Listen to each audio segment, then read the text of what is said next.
की। तो जॉइंडिस जो है वो एक फ्रेंच वर्ड है, फ्रेंच का वर्ड है जॉइंडिस, और ये इंडिकेट करता है कि जॉइंडिस का मतलब होता है पीला कलर, जॉइंडिस का मतलब होता है पीला कलर, पीला कलर। Jaundice is yellow. तो जॉइंडिस की डेफिनेशन की बात करें तो येलो डिस्कलरेशन ऑफ स्किन, मतलब स्किन का पीलापन हो जाता है, साथ में sclera, mucous membrane of mouth, nail beds, tongue due to increased serum bilirubin level. Blood के अंदर, सीरम मतलब ब्लड के अंदर जो है वो बिलिरुबिन का लेवल बढ़ जाने के कारण टंग का, नेल बेड्स का, माउथ का, म्यूकस मेम्ब्रेन का, स्क्लेरा और स्किन इन सब का येलो डिस्कलरेशन हो जाता है। तो उस कंडीशन को अपन कहते हैं जॉइंडिस, उस कंडीशन को अपन जॉइंडिस कहते हैं, उस कंडीशन को अपन जॉइंडिस कहते हैं। सो आगे बात करें कि excretory and product of RBC destruction. RBC, ये बिलिरुबिन है क्या? बिलिरुबिन क्या होता है कि जब आरबीसी नष्ट होती है तो आरबीसी नष्ट होने के बाद में एंड प्रोडक्ट, आरबीसी नष्ट होने के बाद में जो साइड प्रोडक्ट बनता है, एंड प्रोडक्ट जो बनता है, उसको अपन बिलिरुबिन कहते हैं। नॉर्मली बिलिरुबिन जो है उसको क्या करते हैं कि इनडायरेक्ट फॉर्म को डायरेक्ट फॉर्म में बदल के, और लीवर जो है वो बॉडी से बाहर निकाल देता है, इनडायरेक्ट को डायरेक्ट में बदल देता है और बॉडी से बाहर निकल जाता है। लेकिन कई बार कुछ कंडीशंस में जो है वो बिलिरुबिन बॉडी से बाहर नहीं निकल पाता, और यदि बॉडी से बाहर नहीं निकल पाता तो बॉडी के अंदर जो है वो बिलिरुबिन का लेवल इंक्रीज हो जाता है, और बिलिरुबिन का लेवल जब बॉडी के अंदर इंक्रीज हो जाता है उस कंडीशन को अपन कहते हैं जॉइंडिस। तो बात कर रहे हैं कि एक्सक्रीटरी मतलब बॉडी से बाहर किस तरीके से निकलता है, या तो स्टूल के साथ में, मतलब लेट्रिन के साथ में बॉडी से बाहर निकल सकता है, या फिर यूरिन के साथ में बॉडी से ये बाहर निकल सकता है। लेट्रिन के साथ में या फिर यूरिन के साथ में बॉडी से बाहर निकलता है। यदि लेट्रिन के साथ में बॉडी से बाहर निकलता है तो ये यूरोबिलिनोजन, इसको बोल स्टरकोबिलिनोजन, स्टरकोबिलिनोजन क्या करता है, एनवायरमेंट के साथ में मिलकर स्टरकोबिलिन बना देता है। इसी तरीके से बिलिरुबिन जो है वो यदि यूरिन के साथ में बाहर निकलता है तो उसको बोलते हैं यूरोबिलिनोजन, एनवायरमेंट के साथ में मिलकर ये यूरोबिलिन बना देता है। देखो यहाँ पर कुछ इंपॉर्टेंट याद रखने वाली बातें हैं कि हीमोग्लोबिन का एक मॉलिक्यूल जो है वो ऑक्सीजन के 4 मॉलिक्यूल का ट्रांसपोर्टेशन करता है। एक हीमोग्लोबिन ऑक्सीजन 4 मॉलिक्यूल को ले जाता है। 1 ग्राम हीमोग्लोबिन जो है वो 1.3 ml ऑक्सीजन का ट्रांसपोर्टेशन करता है। 1 ग्राम हीमोग्लोबिन जो है वो 1.34 ml ऑक्सीजन का ट्रांसपोर्टेशन करता है। और हीमोग्लोबिन जब टूटता है, हीमोग्लोबिन का डिस्ट्रक्शन होता है, तो उसके अंदर से आयरन निकलता है और बिलिरुबिन निकलता है। आयरन 3.3 मिलीग्राम होता है और बिलिरुबिन 35 मिलीग्राम जो है बिलिरुबिन निकलता है। तो अपन यहाँ बात कर रहे हैं कि आरबीसी का जब डिस्ट्रक्शन होता है कि किस तरीके से बिलिरुबिन बन रहा है, तो सबसे पहले अपन बात करें कि जब आरबीसी का क्या हो रहा है, डिस्ट्रक्शन हो रहा है। और आरबीसी का डिस्ट्रक्शन होता है स्प्लीन के अंदर। स्प्लीन, स्प्लीन को आरबीसी का ग्रेव यार्ड कहा जाता है। आरबीसी का कब्रिस्तान जो है कौन है, स्प्लीन है। Spleen is the graveyard of RBC. तो आरबीसी का कब्रिस्तान कौन सा है, स्प्लीन है। तो स्प्लीन के अंदर आरबीसी नष्ट होती है, उसका डिस्ट्रक्शन, लाइसिस जो है आरबीसी का स्प्लीन के अंदर होता है। और क्या होता है कि इसका हीमोग्लोबिन सेपरेट हो जाता है, आरबीसी के अंदर से हीमोग्लोबिन बाहर निकलता है, और हीमोग्लोबिन 2 भागों में टूट जाता है। एक तो बनता है हीम और दूसरा बनाता है ग्लोबिन। हीम और ग्लोबिन, उसको बोलते हैं अपन हीमोग्लोबिन। तो ग्लोबिन तो एक तरह का प्रोटीन होता है, और हीम पोर्शन जो होता है हीमोग्लोबिन का, हीम जो है ये फिर से 2 भागों में बना होता है। एक तो इसके अंदर होता है आयरन और दूसरा होता है पोरफायरिन। इसके अंदर आयरन और पोरफायरिन होता है। ये पोरफायरिन जो है वो क्या करता है कि उसमें बिलिरुबिन में कन्वर्ट हो जाता है। पोरफायरिन जो है उससे निकलता है बिलिरुबिन, और बिलिरुबिन जो नॉर्मली जो बन रहा है वो बन रहा है अनकॉन्जुगेटेड या इनडायरेक्ट बिलिरुबिन। अनकॉन्जुगेटेड या इनडायरेक्ट बिलिरुबिन जो है वो लाइगेंडिन जो है उसको, एल्बुमिन और लाइगेंडिन मिलकर लीवर के अंदर लेके जाते हैं। लाइगेंडिन और एल्बुमिन लीवर में लेके जाते हैं। और लीवर क्या करता है कि लीवर के पास एक एंजाइम होता है यूडीपीजीटी, यूरिडिल फॉस्फेट ग्लूकोरोनिल ट्रांसफरेज। यूडीपीजीटी नाम का एक एंजाइम होता है किसके अंदर, लीवर के अंदर। और ये लीवर क्या करता है कि इनडायरेक्ट बिलिरुबिन या अनकॉन्जुगेटेड बिलिरुबिन को कॉन्जुगेटेड या डायरेक्ट बिलिरुबिन में बदल देता है। और ये डायरेक्ट बिलिरुबिन जो है वो वाटर सोल्यूबल होता है, मतलब पानी के अंदर घुल जाता है। और क्या करता है कि ये डायरेक्ट बिलिरुबिन होता है और इसको बाइल के साथ में इंटेस्टाइन के अंदर चला जाता है, और इंटेस्टाइन से फिर लेट्रिन के साथ में या फिर यूरिन के साथ में बॉडी से बाहर निकल जाता है। नॉर्मल इस तरह का प्रोसेस होता है। लेकिन कई बार क्या होता है कि कुछ प्रॉब्लम हो सकती है, या तो क्या होता है ये लाइगेंडिन की कमी हो जाती है। लाइगेंडिन नहीं होगा तो बिलिरुबिन को लीवर के अंदर कौन लेके जाएगा, और यदि यूटीपी लीवर काम नहीं कर रहा तो लीवर के पास जो एंजाइम होता है यूडीपीजीटी, यूरिडिल फॉस्फेट ग्लूकोरोनिल ट्रांसफरेज जो एंजाइम होता है वो एंजाइम नहीं होगा तो भी कुछ प्रॉब्लम हो सकती है। तो नेक्स्ट अपन यहां बात करें कि यूरिडिल फॉस्फेट ग्लूकोरोनिल ट्रांसफरेज एंजाइम ये क्या करता है कि this enzyme converts unconjugated bilirubin into conjugated bilirubin. Unconjugated bilirubin को ये कॉन्जुगेटेड बिलिरुबिन में कन्वर्ट करने का काम कौन करता है? यूडीपीजीटी, यूरिडिल फॉस्फेट ग्लूकोरोनिल ट्रांसफरेज जो है वो अनकॉन्जुगेटेड यूरिन को कॉन्जुगेटेड यूरिन में बदल देता है।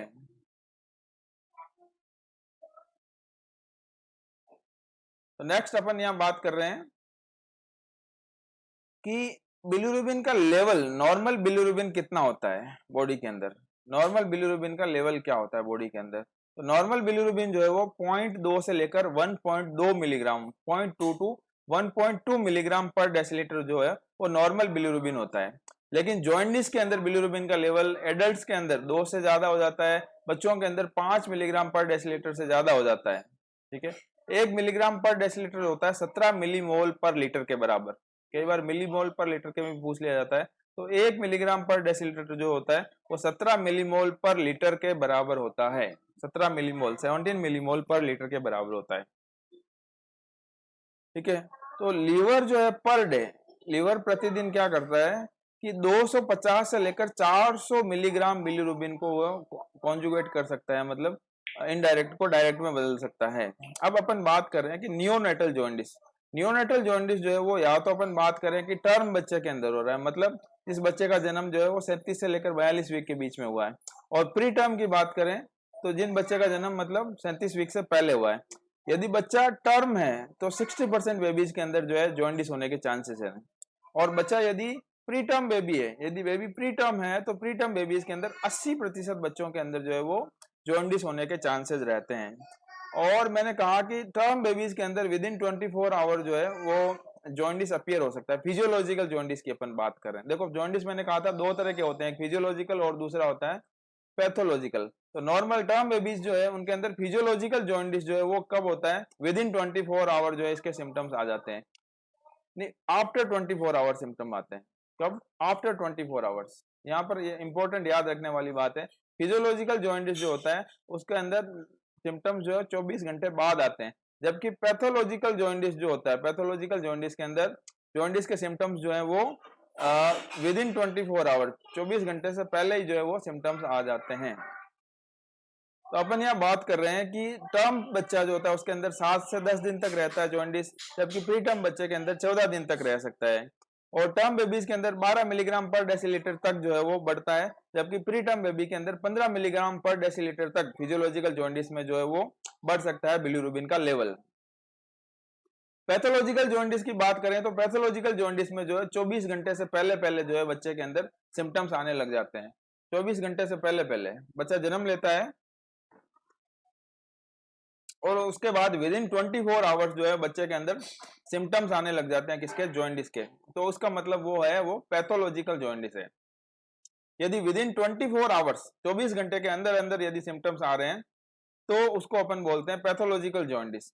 और यदि 24 घंटे के बाद यदि जॉन्डिस के सिम्टम्स आ रहे हैं तो उसको बोलते हैं अपन फिजियोलॉजिकल जॉन्डिस।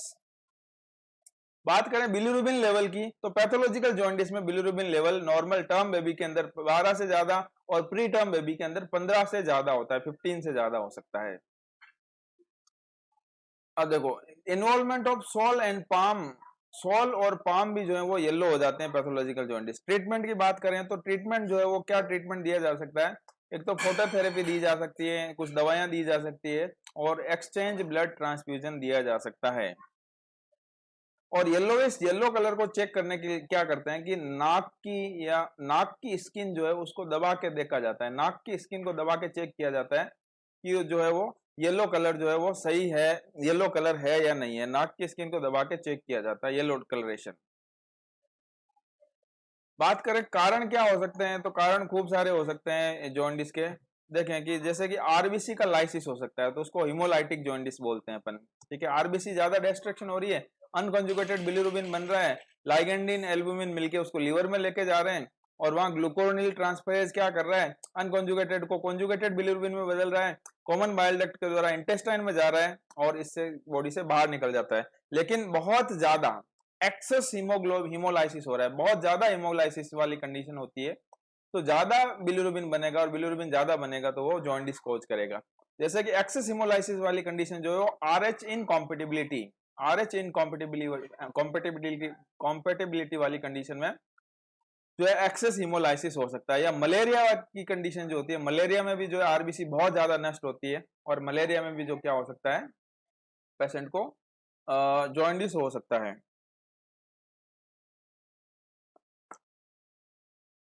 आगे और बात करें प्री हिपेटिक या हिमोलाइटिक जॉन्डिस। नियोनेट्रल्स में, नियोनेट बच्चों में जो है ये सबसे ज्यादा कॉमन होता है। प्री हिमेटिक या हिमोलाइटिक जॉन्डिस जो है वो बच्चों के अंदर सबसे ज्यादा कॉमन होता है। जबकि हिपेटिक जॉन्डिस, प्री हिपेटिक का मतलब हुआ कि लीवर की यहाँ कोई कमी नहीं है, लीवर तो ठीक काम कर रहा है, लेकिन लीवर से पहले जो है कुछ प्रॉब्लम है, मतलब आरबीसी का डिस्ट्रक्शन ज्यादा हो रहा है और बिलिरुबिन ज्यादा बन रहा है, इस कारण से जॉन्डिस हो रहा है, उसको बोलते हैं प्री हिपेटिक जॉन्डिस। वो बच्चों में इस तरह का हिपेटिक, इस तरह का जो है जॉन्डिस कॉमन होता है। लेकिन बड़ों के अंदर जो है वो हिपेटिक जॉन्डिस होता है, मतलब या तो लीवर के अंदर कोई प्रॉब्लम है, उस कारण प्रॉब्लम हो रही है, उस कारण जो है जॉन्डिस हो रहा है, उस कंडीशन को अपन बोलते हैं क्या, कौन सा वाला, हिपेटिक जॉन्डिस। और क्या क्या कारण हो सकते हैं, देखो क्या होता है कि लीवर के अंदर लेके जाने का काम किसका है, एक तो इन अनकॉन्जुगेटेड बिलिरुबिन को लीवर के अंदर लेके जाने का काम किसका होता है, लाइगेंडिन का होता है, एल्बुमिन का होता है, लाइगेंडिन। हाँ, तो बॉडी के अंदर यदि एल्बुमिन और लाइगेंडिन की कमी होगी तो हो सकता है कि जो है अनकॉन्जुगेटेड लीवर जो है वो, अनकॉन्जुगेटेड बिलिरुबिन लीवर तक पहुंचे ही नहीं, और लीवर तक यदि नहीं पहुंचेगा तो लीवर उसको कन्वर्ट करेगा ही नहीं, या लीवर के अंदर कोई प्रॉब्लम हो रखी है, या फिर लीवर के पास यूडीपी जीटी एंजाइम नहीं है, या फिर कॉमन बाइल डक्ट के अंदर कोई ऑब्स्ट्रक्शन हो रखा है, इसके कारण भी कॉमन बाइल डक्ट के अंदर यदि ऑब्स्ट्रक्शन हो रखा है तो उसको बोलते हैं ऑब्स्ट्रक्टिव जॉन्डिस, उसको अपन ऑब्स्ट्रक्टिव जॉन्डिस कहते हैं। तो देखो हिमोलाइटिक जॉन्डिस में कौन सा बिलिरुबिन ज्यादा होगा, हिमोलाइटिक जॉन्डिस है मतलब लीवर से पहले की प्रॉब्लम है, तो लीवर कन्वर्ट करने से पहले अनकॉन्जुगेटेड बिलिरुबिन ज्यादा होगा। और पोस्ट हिपेटिक जॉन्डिस मतलब ऑब्स्ट्रक्टिव जॉन्डिस में कौन सा होगा, कॉन्जुगेटेड बिलिरुबिन का लेवल ज्यादा होगा। डायग्नोसिस कैसे करते हैं, लीवर फंक्शन टेस्ट किया जाता है पता लगाने के लिए कि भाई इसको जॉन्डिस हुआ या नहीं हुआ, तो खून का टेस्ट किया जाता है और ब्लड के अंदर जो है दो एंजाइम चेक किए जाते हैं। अपन ने बात की थी कल एसजीपीटी और एसजीओटी। एसजीपीटी को अपन एएलटीबी बोलते हैं, एसजीओटी को अपन एएसटीबी बोलते हैं, एएसटी या एएलटी। तो ये लीवर फंक्शन टेस्ट के अंदर एमिनो ट्रांसफरेज एंजाइम का लेवल चेक किया जाता है। एमिनो ट्रांसफरेज एंजाइम कौन से होते हैं, एसजीपीटी और एसजीओटी जो है, इन दोनों को अपन बोलते हैं एमिनो ट्रांसफरेज एंजाइम। ये दोनों एमिनो ट्रांसफरेज एंजाइम होते हैं, ठीक है। एसजीपीटी का पूरा नाम क्या है, serum glutamate pyruvate transaminase. ALT का पूरा नाम है alanine transaminase. Normal level 35 के आसपास होता है एसजीओटी एसजीपीटी का। एसजीओटी का full name serum glutamate oxaloacetate transaminase, और एएसटी है तो aspartate transaminase. Amino transferase में सबसे ज्यादा स्पेसिफिक जो है वो होता है एसजीपीटी या एएलटी, जो है वो ज्यादा स्पेसिफिक होता है, इसका लेवल जो है मेनली चेक किया जाता है। मैनेजमेंट कैसे किया जाता है, जॉन्डिस का मैनेजमेंट जो है वो 3 तरीके से किया जा सकता है, या तो अपन फोटोथेरेपी दें, या ड्रग्स दें, या फिर एक्सचेंज ब्लड ट्रांसफ्यूजन करें। जॉन्डिस का मैनेजमेंट 3 तरीके से, या तो फोटोथेरेपी ट्रीटमेंट दो, या फिर ड्रग्स दो, या फिर एक्सचेंज ब्लड ट्रांसफ्यूजन करो, तो जॉन्डिस का मैनेजमेंट किया जा सकता है। तो सबसे पहले बात करें फोटोथेरेपी की। देखो फोटोथेरेपी क्या होता है कि बच्चे को जो है वो एक्सपोजर टू लाइट, लाइट के अंदर सुलाया जाता है, बच्चे को लाइट के अंदर सुलाया जाता है। देखो ये जो है ना, ये बच्चा लाइट के अंदर सो रहा है, देखो इस तरह का फोटोथेरेपी यूनिट होता है ये वाली जो लाइट है ना, ये वाली जो लाइट है वो क्या है, फोटोथेरेपी की लाइट है। ये वाली जो लाइट है फोटोथेरेपी की लाइट है ना, ये ब्लू लाइट होती है, आसमान कलर की ब्लू कलर की लाइट दिख रही है ना, ये फोटोथेरेपी की लाइट है, ब्लू लाइट। बच्चा ये सो रहा है, कहाँ पर सो रहा है ये देखो इस मशीन के अंदर सो रहा है। ऊपर क्या है कि यहाँ ट्यूबलाइट ये जो लगी हुई होती है ना, यहाँ पर क्या हीटर होता है, गर्मी आती है यहाँ ऊपर से, इधर से गर्मी आती है बच्चों को। तो इसको ये जो पूरा सिस्टम लगा होता है ना, ये बेड तो है वो क्या, इसको अपन बोलते हैं इनक्यूबेटर, ठीक है, इनक्यूबेटर बोलते हैं। और ये जो लाइटें लगाई हुई है एक्स्ट्रा, इन दोनों लाइटों को अपन बोलते हैं फोटोथेरेपी लाइट्स, फोटोथेरेपी, ये दोनों फोटोथेरेपी की लाइटें हैं, फोटोथेरेपी लाइट्स हैं ये दोनों।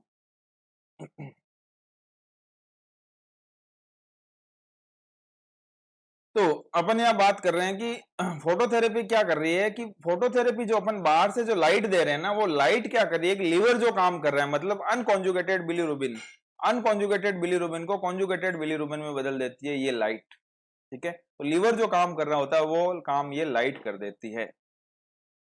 लाइट को कितने सेंटीमीटर दूर रखा जाता है बच्चे से, 45 सेंटीमीटर। बच्चे को जो है इस लाइट से 45 सेंटीमीटर दूर रखना चाहिए।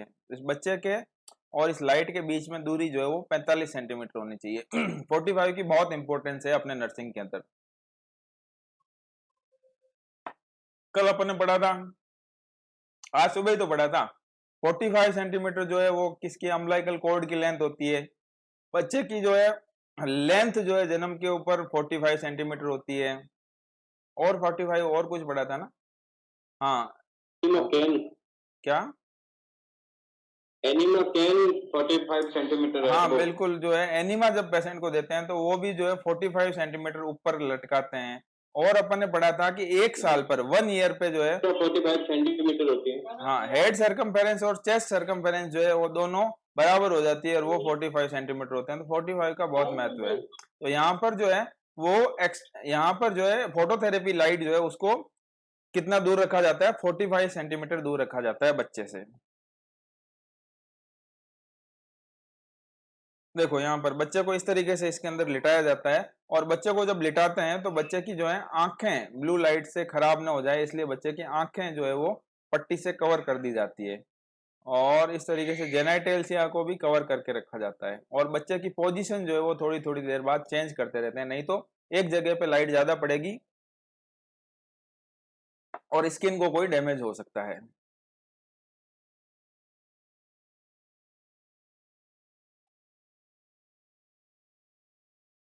सो लाइट क्या करती है कि अनकॉन्जुगेटेड बिलीरुबिन को कॉन्जुगेटेड बिलीरुबिन में बदल देती है ये लाइट।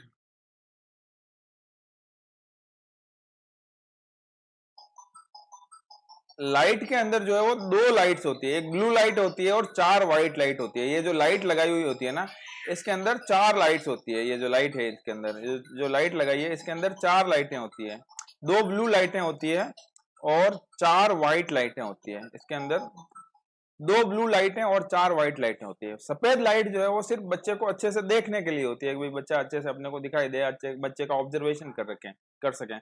और ब्लू लाइट जो होती है ना, वो ब्लू लाइट, नीले कलर की लाइट जो होती है वो क्या करती है, अनकॉन्जुगेटेड बिलीरुबिन को या इनडायरेक्ट बिलीरुबिन को डायरेक्ट बिलीरुबिन में बदलने का काम कौन करती है, ये ब्लू लाइट्स करती है। इन ब्लू लाइट्स की वेवलेंथ जो होती है, तरंग दैर्ध्य जो होती है, वो 420 से 500 नैनोमीटर के बीच में होती है। 420 से 500 नैनोमीटर के बीच में होती है इन ब्लू लाइट्स की तरंग दैर्ध्य, ठीक है। ये यहाँ पर देखो 420 से, ये जो ब्लू लाइट का यहाँ पर बताया गया, देखो यहाँ पर ये ब्लू लाइट, देखो यहाँ से स्टार्ट हुई है ये ब्लू लाइट और यहाँ तक ये ब्लू लाइट है। ये यहाँ पर ये तरंग दैर्ध्य लिखा हुआ है इधर ना। जैसे जैसे कम होता है तरंग दैर्ध्य, 380 के पास बैंगनी कलर का होता है, 530 के पास हरे कलर का होता है, 580 पीला होता है, 630 लाल कलर होता है। तो 420 से लेकर और 500 के बीच में जो है वो ब्लू लाइट का तरंग दैर्ध्य वेवलेंथ होती है। 400 से लेकर 420 से लेकर 500 के आसपास। तो ब्लू लाइट जो है वो दी जाती है बच्चे को इसके अंदर फोटोथेरेपी यूनिट के अंदर, जब पीलिया होता है बच्चे को। तो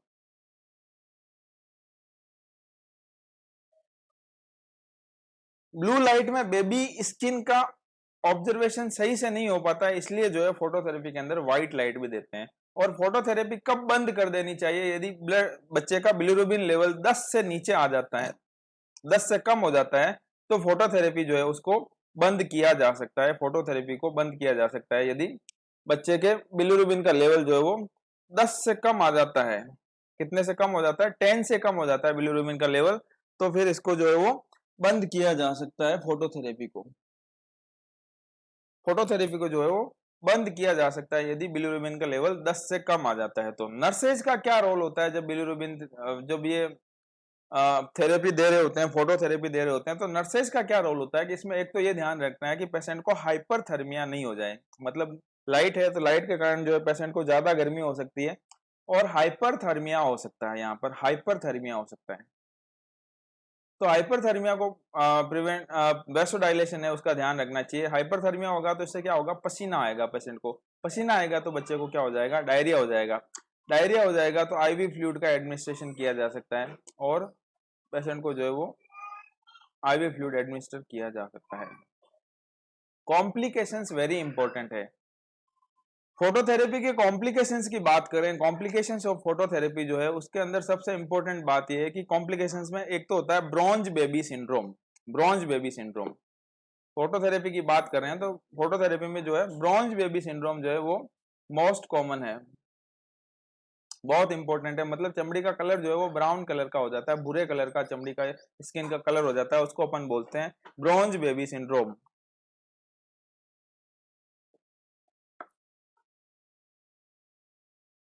ब्रॉन्ज बेबी सिंड्रोम हो जाता है।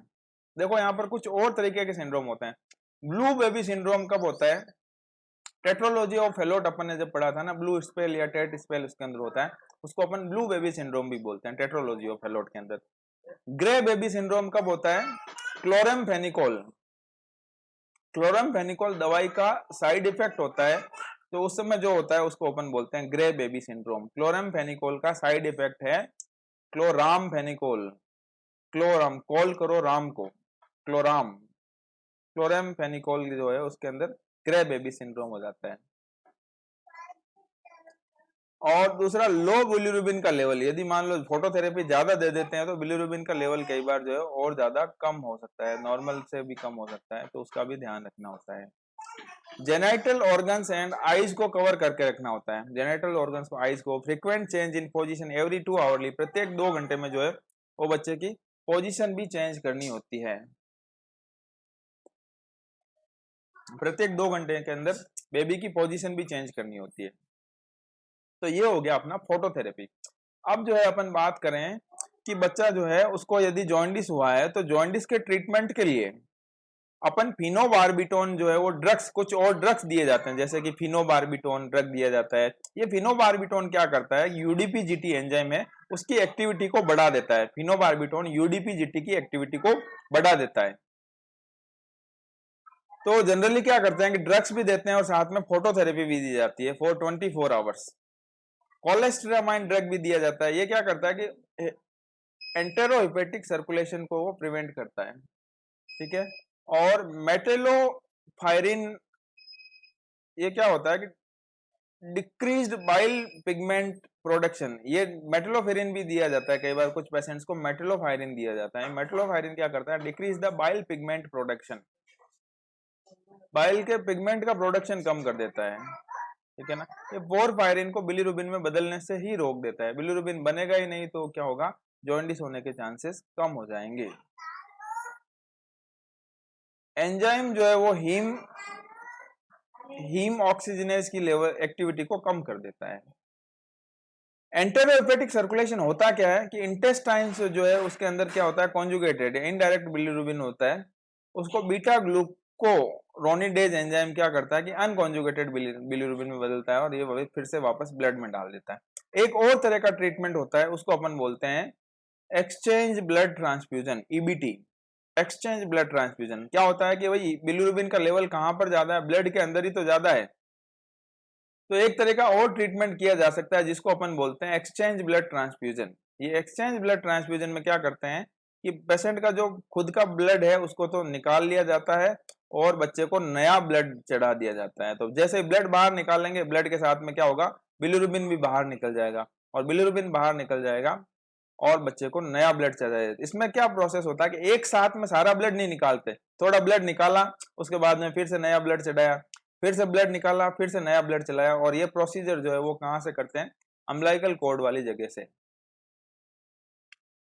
अम्बिलिकल कॉर्ड वाली जगह से फीटल जो सर्कुलेशन जिस तरीके से यहाँ से होता है ना, अम्बिलिकल आर्टरी, अम्बिलिकल वेन, तो अम्बिलिकल वेन जो है वो क्या करती है कि बच्चे को ब्लड, प्योर ब्लड लेके जाती है, तो अम्बिलिकल वेन के अंदर जो है इसको कनेक्ट कर दिया जाता है और अम्बिलिकल आर्टरी से जो है इस ब्लड को वापस खींचा जाता है। इस तरीके से जो है वो एक्सचेंज ब्लड ट्रांसफ्यूजन किया जाता है बच्चे का। एक्सचेंज ब्लड ट्रांसफ्यूजन जो है वो कब करते हैं कि हीमोग्लोबिन का लेवल बच्चे का जो है वो 10 मिलीग्राम पर डेसीलीटर से कम है। यदि बच्चे का हीमोग्लोबिन कम है तो उस समय जो है वो बच्चे को एक्सचेंज ब्लड ट्रांसफ्यूजन करना पड़ता है। या फिर बिलिरुबिन का लेवल जो है वो बहुत ज्यादा बढ़ रहा है, मतलब हर घंटे बिलिरुबिन जो है वो 0.5 मिलीग्राम पर डेसीलीटर बढ़ रहा है, तो आने वाले थोड़े से टाइम में बच्चे का जो बिलिरुबिन लेवल बहुत ज्यादा बढ़ सकता है, तो उसको पहले से ही एक्सचेंज ब्लड ट्रांसफ्यूजन दे दिया जाता है। टू वॉल्यूम, देखो two volume transfusion method use लेते हैं, मतलब पुश और पुल मेथड यूज लिया जाता है। इसमें क्या करते हैं कि अम्बिलिकल वेन जो होती है वहां से जो है कैथेटर कनेक्ट करते हैं और 160 से लेकर 180 ml तक पर केजी फ्रेश ब्लड जो है वो पेशेंट को दिया जाता है। कलेक्टेड विद इन 72 आवर्स जो है उसके अंदर वापस ले लिया जाता है। ट्रांसफ्यूजन टेम्परेचर 37 डिग्री होता है और सेम ब्लड ग्रुप या फिर ओ नेगेटिव ब्लड चढ़ाया जाता है बच्चे को। एक बार में 10 से 20 ml ब्लड ट्रांसफर करते हैं, मतलब 10 से 20 ml पहले निकालेंगे, फिर 10-20 ml और नया डाल देंगे, 10-20 ml फिर से निकालेंगे, फिर से डाल देंगे। इस तरीके से जो है वो एक्सचेंज ब्लड ट्रांसफ्यूजन किया जाता है। एक्सचेंज ब्लड ट्रांसफ्यूजन में 80 से 90% जो है वो ब्लड एक्सचेंज हो जाता है, 80 to 90%। ये भी एग्जाम में पूछा जाता है कि एक्सचेंज ब्लड ट्रांसफ्यूजन में कितने प्रतिशत ब्लड एक्सचेंज होता है, तो 80 to 90% जो है वो ब्लड एक्सचेंज हो जाता है एक्सचेंज ब्लड ट्रांसफ्यूजन में। आफ्टर एवरी 100 ml एक्सचेंज, प्रत्येक 100 ml का ब्लड एक्सचेंज करने के बाद जो है वो 10% 1 ml कैल्शियम ग्लूकोनेट बच्चे को दिया जाता है, कैल्शियम ग्लूकोनेट दिया जाता है। और कैल्शियम ग्लूकोनेट क्यों दिया जाता है, क्योंकि ये जो है वो हाइपोकैल्सीमिया को ट्रीट करता है। हाइपोकैल्सीमिया को, हाइपोकैल्सीमिया यदि बच्चे को हो जाएगा तो टिटेनी बीमारी हो जाती है, मसल्स स्पाज्म हो जाता है, मसल कॉन्ट्रैक्शन होने में प्रॉब्लम होती है, उस कंडीशन को बोलते हैं टिटेनी। कैल्शियम की कमी के कारण मसल्स में कॉन्ट्रैक्शन नहीं हो पाता है, उस डिजीज कंडीशन को अपन कहते हैं टिटेनी कहा जाता है, उसको टिटेनी कहा जाता है। टिटेनस अलग होता है और टिटेनी अलग होता है ना। एक तो होता है टिटेनस, टिटनस वो अलग होता है, वो अलग डिजीज होती है, वो टिटनाई वो बैक्टीरिया के कारण हो जाए, जबकि ये टिटेनी जो है वो किसके कारण हो रहा है, कैल्शियम की कमी के कारण हो रहा है। पीरियोडिक इंटरवल पर हिपेरिनाइज्ड सॉल्यूशन से फ्लशिंग भी करते हैं। जब बच्चे को ये ब्लड ट्रांसफ्यूजन कर रहे होते हैं, ब्लड चढ़ा रहे होते हैं, तो उस समय क्या करते हैं कि साथ साथ में थोड़े थोड़े अंतराल पर हिपेरिन भी देते हैं। और मैंने कहा था हिपेरिन क्या है, हिपेरिन जो है एक तरह का ब्लड का एंटीकोगुलेंट है। एंटीकोगुलेंट मतलब रक्त का थक्का जमने से रोकता है, और हिपेरिन का एंटीडोट होता है वारफेरिन। याद रखना, ये मैंने बताया है, हिपेरिन का एंटीडोट जो है वो वारफेरिन होता है, पहले बता चुके हैं अपन इसको। तो अपन यहाँ आगे बात कर रहे हैं कि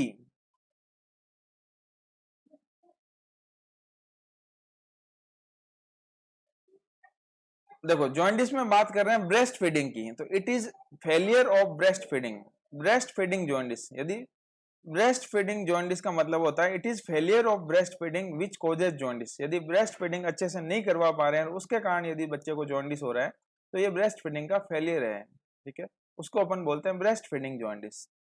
फीडिंग इंक्रीज पेरिस्टालसिस, क्या करते हैं कि जब फीडिंग देते हैं ना बच्चे को, मतलब दूध पिलाते हैं, तो बच्चे के इंटेस्टाइन का मूवमेंट बढ़ता है, इंटेस्टाइनल मूवमेंट बढ़ता है, और जिससे क्या होता है कि यूरिन बिलिरुबिन का जो है वो एक्सक्रीशन बढ़ता है। लेकिन यदि बच्चों को अपन दूध नहीं पिला पाते हैं तो बिलिरुबिन जो है वो स्टूल के रूप में बॉडी से बाहर नहीं निकलेगा, और बिलिरुबिन बाहर नहीं निकलेगा, तो उस कारण से क्या हो जाएगा, बच्चे को जॉन्डिस हो जाएगा। और इस तरह का जॉन्डिस जो होता है उसको बोलते हैं ब्रेस्ट फीडिंग जॉन्डिस।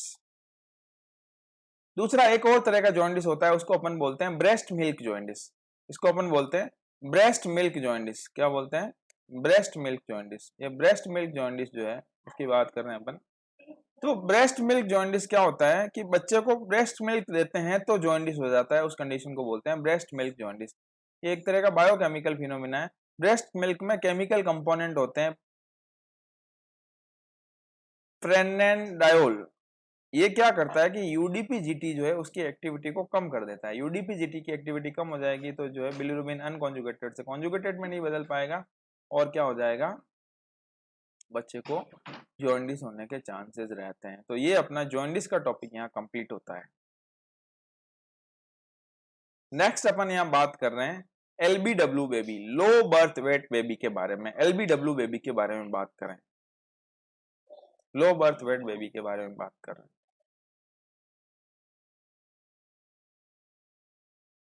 तो देखें एलबीडब्ल्यू मतलब low birth weight baby, LBW baby low birth weight baby. Normal बच्चे का वजन मैंने कहा था, बताया था, नॉर्मल बच्चे का वजन कितना होता है, 2.5 किलो से लेकर 3.5 किलो के बीच में, 2.5 टू 3.5 किलो के बीच में बच्चे जब जन्म लेता है तो उस समय उसका वजन 2.5 किलो से 3.5 किलो के बीच में होना चाहिए। यदि बच्चे का वजन 2.5 किलो से कम है तो उस कंडीशन को बोलते हैं लो बर्थ वेट बेबी। यदि बच्चे का वजन 1.5 किलो से कम है तो उसको बोलते हैं very low birth weight baby.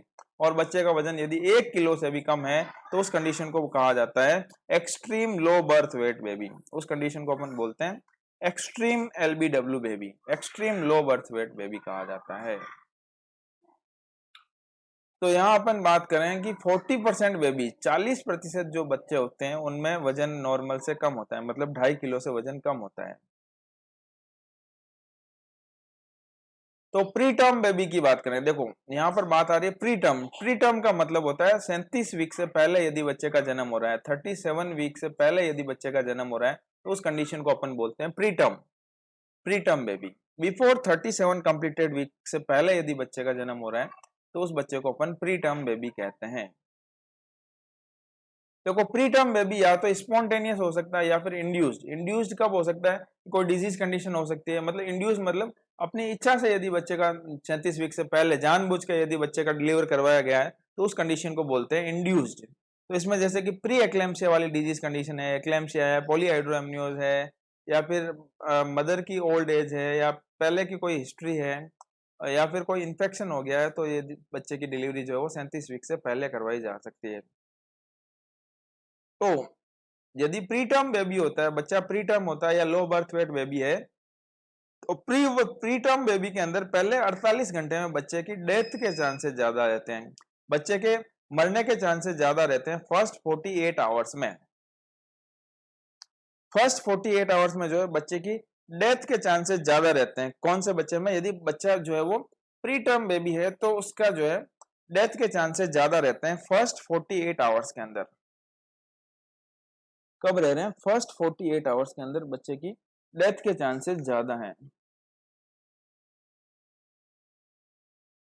क्योंकि फर्स्ट 48 आवर्स के अंदर क्या हो सकता है, रेस्पिरेटरी प्रॉब्लम हो सकती है। यहाँ पर कौन सी प्रॉब्लम हो सकती है, रेस्पिरेटरी प्रॉब्लम हो सकती है, रेस्पिरेटरी डिफिकल्टी हो सकती है फर्स्ट 48 आवर्स में। रेस्पिरेटरी प्रॉब्लम क्यों होगी, क्योंकि प्री टर्म बच्चा जो होता है उसके अंदर क्या होता है, प्री टर्म बेबी के अंदर लंग्स जो है वो मैच्योर नहीं होते, फेफड़े मैच्योर नहीं होंगे तो सांस लेने में उसको प्रॉब्लम होगी और बच्चे की जो है वो डेथ हो सकती है फर्स्ट 48 आवर्स में। तो सांस की प्रॉब्लम हो रही है उसको बोलते हैं respiratory distress syndrome, respiratory distress syndrome या फिर हाइलाइन मेम्ब्रेन डिजीज भी कहा जाता है, इसको हाइलाइन मेम्ब्रेन डिजीज भी कहा जाता है। रेस्पिरेटरी डिस्ट्रेस जो है वो रेस्पिरेटरी डिजीज क्यों होती है, क्योंकि सर्फेक्टेंट की डेफिशिएंसी हो जाती है। मैंने कहा था सर्फेक्टेंट्स होते हैं एक तो लेसिथिन और एक स्पिंगोमाइलिन। लेसिथिन स्पिंगोमाइलिन का रेशियो जो है वो नॉर्मल 2:1 होना चाहिए, ठीक है। तो लेसिथिन स्पिंगोमाइलिन यदि नॉर्मल मात्रा में नहीं होंगे तो क्या होगा कि जो है वो लंग्स मैच्योर नहीं होंगे, और लंग्स मैच्योर नहीं होंगे तो गैसेस का एक्सचेंज नहीं हो पाएगा फेफड़ों में। तो प्री टर्म बेबी के अंदर जो है लेसिथिन स्पिंगोमाइलिन रेशियो जो है वो या फिर लेसिथिन स्पिंगोमाइलिन दोनों कम होते हैं। तो लेसिथिन जो है उसका दूसरा नाम है डाइपामिटोइल, इसकी कमी से क्या होता है, रेस्पिरेटरी डिस्ट्रेस सिंड्रोम या फिर हाइलाइन मेम्ब्रेन डिजीज हो जाती है। अब ऐसी कंडीशन होती है तो बच्चे के लंग्स को मैच्योर करने के लिए बाहर से ड्रग दिया जाता है, उसको बोलते हैं अपन एक्सोसर्फ। बच्चे के लंग्स को मैच्योर करने के लिए एक्सोसर्फ दिया जाता है। एग्जाम में कितनी बार यहाँ से क्वेश्चन पूछा गया है कि बच्चे के लंग्स को मैच्योर करने के लिए क्या दिया जाता है, एक्सोसर्फ दिया जाता है। Administration by endotracheal intubation, ET intubation किया जाता है और बच्चे के लंग्स को मैच्योर किया जाता है एक्सोसर्फ देके। बच्चों में जनरली अनकप्ड ट्यूब लेते हैं, बच्चों की जो एंडोट्रेकियल ट्यूब होती है ना, एंडोट्रेकियल ट्यूब वो बिना कफ वाली ली जाती है, जबकि बड़ों के अंदर जो है ट्यूब जो है वो कफ वाली ट्यूब ली जाती है। लेडी, यदि किसी लेडी की प्रीवियस हिस्ट्री है कि प्री टर्म बेबी की डिलीवरी हुई बिफोर 34 वीक्स, तो ऐसी मदर को जो क्या करते हैं कि कुछ दवाई देते हैं, स्टेरॉइड्स देते हैं, बीटा मिथासोन, डेक्सामिथासोन देते हैं, ताकि जो है वो बच्चे के लंग्स मैच्योर हो सके। मदर को देते हैं इंट्रामस्कुलरली, ताकि बच्चे के लंग्स जो है वो मैच्योर हो सके।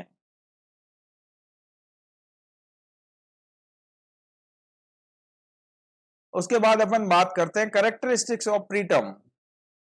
प्रीटर्म बच्चा जो हो गया, मतलब टाइम से पहले जिस बच्चे का जन्म हो गया है, उसके कैरेक्टरिस्टिक्स क्या है, प्रीटर्म बेबी के कैरेक्टरिस्टिक्स क्या है। तो अपन देखें, यहाँ बात करें कि कैरेक्टरिस्टिक्स प्रीटर्म बेबी के जो है, एक तो हेड सरकमफेरेंस जो है, बच्चे का हेड सरकमफेरेंस जो है, बच्चे का हेड सरकमफेरेंस जो है वो क्या होगा कि कम होगा, नॉर्मल की तुलना में बच्चे का हेड सरकमफेरेंस कम होगा। और चेस्ट सरकमफेरेंस भी जो है वो नॉर्मल बच्चे की तुलना में क्या होगा, कम होगा। हेड सरकमफेरेंस और चेस्ट सरकमफेरेंस दोनों जो है वो नॉर्मल बच्चे की तुलना में क्या होंगे, कम होंगे।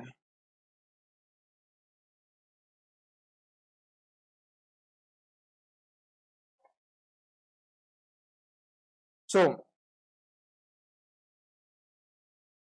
यहां देखा कि बच्चे का हेड सरकमफेरेंस और चेस्ट सरकमफेरेंस दोनों जो है वो नॉर्मल बच्चे की तुलना में कम होते हैं। देखिए, हेड सरकमफेरेंस और चेस्ट सरकमफेरेंस का दोनों का जो है डिफरेंस जो है वो बढ़ जाता है। हेड सरकमफेरेंस और चेस्ट सरकमफेरेंस टर्म बच्चे के अंदर बात करें तो हेड सरकमफेरेंस जो है वो 33 के आसपास होता है, और उससे 3 सेंटीमीटर चेस्ट सरकमफेरेंस कम होता है, तो 30 होता है। मतलब उन दोनों का डिफरेंस कितना है, 3 सेंटीमीटर है। जबकि प्री टर्म बेबी के अंदर जो है वो हेड सरकमफेरेंस 31 सेंटीमीटर के आसपास होता है, और चेस्ट सरकमफेरेंस ओनली 25 सेंटीमीटर के आसपास होता है। तो ये डिफरेंस जो है हेड और चेस्ट सरकमफेरेंस के बीच का, ये डिफरेंस जो है वो बढ़ जाता है, और ये 6 सेंटीमीटर के आसपास हो जाता है। तो यहां अपन बात करें कि चेस्ट सरकमफेरेंस जो है वो ज्यादा कम हो जाता है due to lack of subcutaneous fat and buccal fat. Wrinkled skin, skin कैसी दिखाई देती है प्री टर्म बेबी की, ओल्ड मैन, बूढ़े आदमी की जैसी चमड़ी जो है वो दिखाई देती है प्री टर्म बेबी के अंदर। प्री टर्म बेबी की जो है चमड़ी कैसी होगी, बूढ़े आदमी की जैसी, ओल्ड मैन स्किन दिखाई देगी। सोल एंड पाम जो है उसके ऊपर क्रीजेस अपसेंट होती है। कहां पर, सोल के ऊपर और पाम के ऊपर जो ये रेखाएं दिखाई देती है ना, हाथों के, हाथ की जो रेखाएं होती है उसको बोलते हैं क्रीसेस। सोल और पाम की जो है क्रीसेस अपसेंट होती है। आईज जनरली क्लोज रहती है। ब्रेस्ट नोड्यूल 5 सेंटीमीटर से कम होते हैं। टेस्टिस ऐसे बच्चों के अंदर जनरली अनडिसेंडेड टेस्टिस रहते हैं, मतलब क्रिप्टो ऑर्किडिज्म की कंडीशन पाई जाती है। सूचर्स एंड फोंटानेल्स जो है वाइडली सेपरेट होते हैं। एंटीरियर फोंटानेल, पोस्टीरियर फोंटानेल जो है नॉर्मल से ज्यादा बड़े रहते हैं। ठीक है। Head appears larger than the body, body के बजाय हेड जो है ज्यादा बड़ा दिखाई देता है। रिफ्लेक्सेस कम होते हैं और लेन्यूगो ज्यादा होते हैं। देखो, अपन ने सुबह ही बात करी थी वर्निक्स जो है उसमें और लेन्यूगो, उन दोनों के अंदर प्री टर्म और पोस्ट टर्म पे क्या इफेक्ट पड़ेगा। तो मैंने कहा था वर्निक्स क्या है, पसीना जो है बच्चे को, जो पसीना आ रहा है, स्किन का जो है लेयर्स, जो बच्चे के ऊपर एक पतली सी लेयर बन जाती है। तो पोस्ट टर्म बेबी होगा तो ये लेयर क्या बन जाएगी, ज्यादा मोटी बन जाएगी। इसलिए वर्निक्स कैसियोसा पोस्ट टर्म में ज्यादा, प्री टर्म में कम। और वर्निक्स का उल्टा होता है लेनुगो। लेनुगो क्या है कि प्री टर्म बच्चे के अंदर जो है वर्निक्स कैसियोसा ज्यादा होता है, और पोस्ट टर्म बच्चे के अंदर वर्निक्स कैसियोसा कम होता है। ठीक है। और हेड सरकमफेरेंस और चेस्ट सरकमफेरेंस, एब्डोमिनल सरकमफेरेंस, इन दोनों का अनुपात जो है नॉर्मल बेबी के अंदर क्या होता है कि 1 से कम होता है।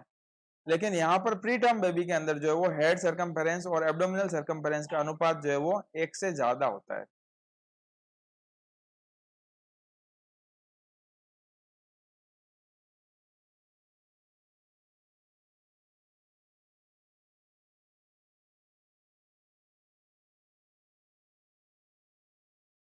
वन सेकंड है। एक बार ये वापस बताना है, सेकंड से पहले वाली चीजें। हाँ, 1 सेकंड अपन देखते हैं।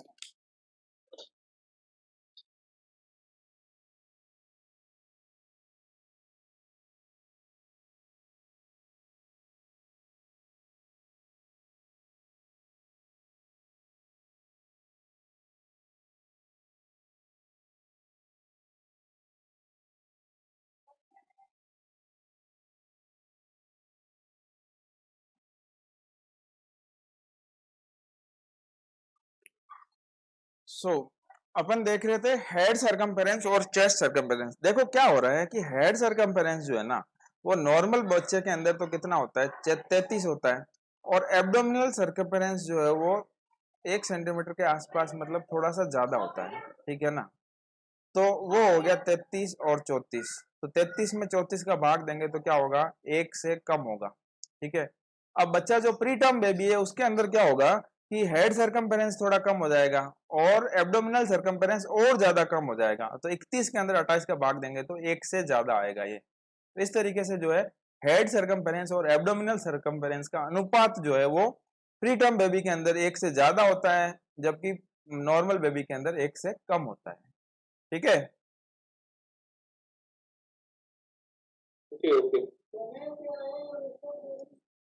तो देखें आगे, मैनेजमेंट जो है वो 3 लेवल पे किया जाता है, क्योंकि यदि बच्चे का वजन जो है 2 किलो से ज्यादा है तो 80 से 90% केसेज में 2 किलो से ज्यादा होता है वजन, और बच्चों को ऐसे को घर पे ही रखा जाता है।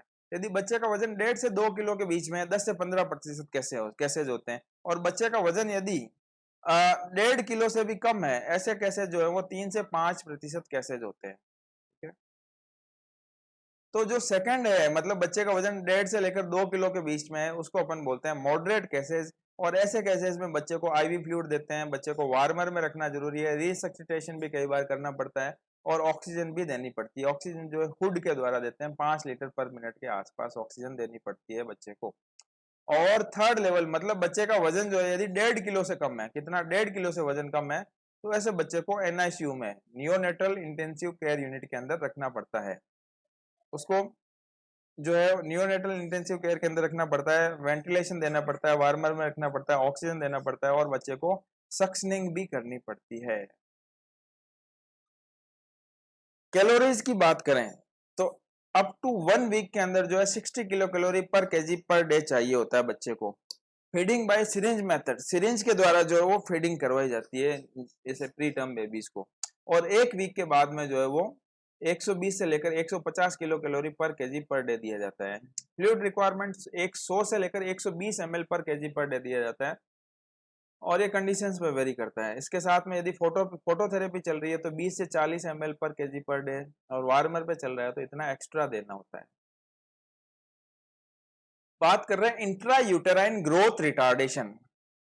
इंट्रा यूटेराइन ग्रोथ रिटार्डेशन क्या होता है, इसकी बात करें अपन तो देखो, इंट्रा यूटेराइन ग्रोथ रिटार्डेशन को अपन स्मॉल फॉर डेट भी कहते हैं, या फिर स्मॉल फॉर गेस्टेशनल एज, या लाइट फॉर डेट। इसका मतलब ये हुआ, इंट्रा यूटेराइन ग्रोथ रिटार्डेशन का मतलब ये हुआ कि बच्चा जो है वो यूट्रस के अंदर नॉर्मली ग्रो नहीं कर पाया। जितना बच्चे का वेट होना चाहिए, जितना डेवलपमेंट बच्चे का ग्रोथ होनी चाहिए, उतनी बच्चे की ग्रोथ नहीं हो पाई है यूट्रस के अंदर, तो उस कंडीशन को बोलते हैं अपन आईयूजीआर, ठीक है ना। आईयूजीआर, आईयूजीआर को चेक करने के लिए जो एक परसेंटाइल स्केल होता है, परसेंटाइल स्केल, ठीक है ना। इस परसेंटाइल स्केल में 10 से लेकर 90 तक जो बच्चे होते हैं वो नॉर्मल होते हैं, नॉर्मल फॉर डेट। यदि 10 परसेंटाइल से कम है यदि कोई बच्चा, तो उसको अपन बोलते हैं इंट्रायूटेराइन ग्रोथ रिटार्डेशन। और यदि 90 से लेकर 100 के बीच में यदि परसेंटाइल आ रहा है तो वो लार्ज बच्चा है, लार्ज फॉर डेट या हैवी फॉर डेट होता है, हैवी फॉर डेट होता है। तो बात करें कि 37 वीक पे, मतलब जब टर्म पीरियड स्टार्ट हुआ है उस समय जो है यदि बच्चे का 10 परसेंटाइल आ रहा है तो बच्चे का वजन है 2300 किलोग्राम होता है, और 42 वीक में बच्चे का वजन जो है वो 3 किलो के आसपास होता है। 90 परसेंटाइल यदि किसी बच्चे का आ रहा है तो 37 वीक में बच्चे का वजन 3500 ग्राम होता है, और 42 वीक में बच्चे का वजन जो है वो 4300 ग्राम के आसपास होता है।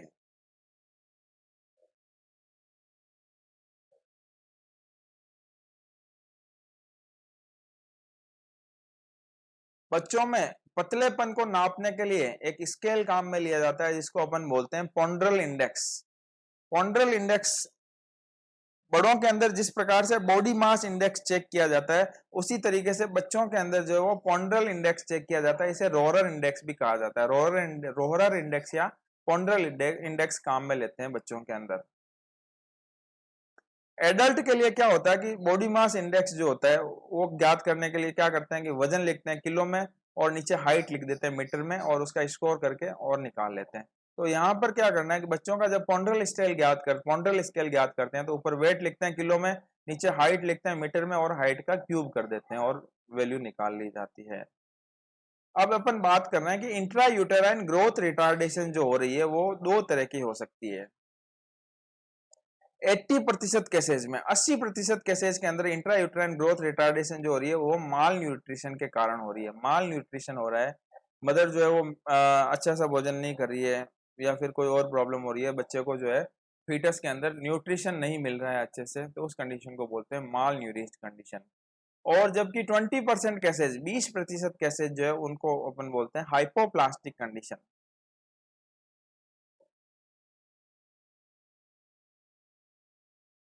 ये हाइपोप्लास्टिक कंडीशन क्या होती है कि फीटस की कोई जेनेटिक एब्नॉर्मेलिटी होती है, उस कारण बच्चे का वजन नहीं बढ़ता है, बच्चे की ग्रोथ उतनी नहीं हो पाती है, वो होता है हाइपोप्लास्टिक। तो माल न्यूरिश्ड में क्या होता है कि बच्चा थीन होता है, अलर्ट लॉन्ग रहता है, लैकिंग ऑफ सबक्यूटेनियस फैट रहता है। और किस कारण होता है ये जो है इसको अपन एसिमेट्रिक आईयूजीआर भी बोलते हैं, जबकि हाइपोप्लास्टिक को सिमेट्रिक आईयूजीआर भी कहा जाता है। और मिक्स्ड आईयूजीआर में वो रेयर केसेज होते हैं, उसमें मैटरनल फैक्टर भी काम करता है, फीटल फैक्टर भी काम करता है और प्लेसेंटल फैक्टर भी काम करता है। तो इस तरीके से जो है वो अपन बात की है लो बर्थ वेट बेबी की। ठीक है, वेरी इंपॉर्टेंट टॉपिक था। उसके बाद अपन बात कर रहे हैं न्यूरोलॉजिकल डिसऑर्डर, नर्वस सिस्टम के जो डिसऑर्डर्स हैं बच्चों के अंदर, उन डिसऑर्डर्स की अपन बात करने जा रहे हैं, न्यूरोलॉजिकल डिसऑर्डर्स की। तो न्यूरोलॉजिकल डिसऑर्डर्स स्टार्ट करने से पहले 1 मिनट का मैं ब्रेक लेना चाहूंगा, पानी पी के फिर से वापस आता हूँ।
सो रेडी है, स्टार्ट करें नर्वस सिस्टम के डिसऑर्डर्स।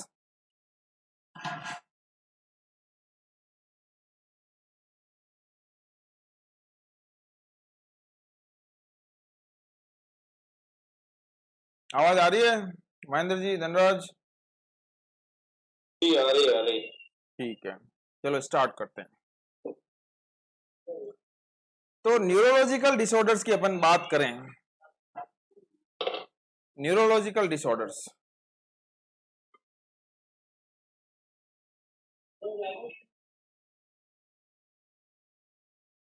तो बात कर रहे हैं अपन सबसे पहले हाइड्रोसेफेलस की। हाइड्रोसेफेलस की बात कर रहे हैं। हाइड्रोसेफेलस एक ऐसी डिजीज कंडीशन है जिसके अंदर क्या होता है कि बच्चों के अंदर सेरेब्रो स्पाइनल फ्लूइड, आवाज आ रही है? मेरे यहाँ दिखा रहा है इंटरनेट कनेक्शन अनस्टेबल है।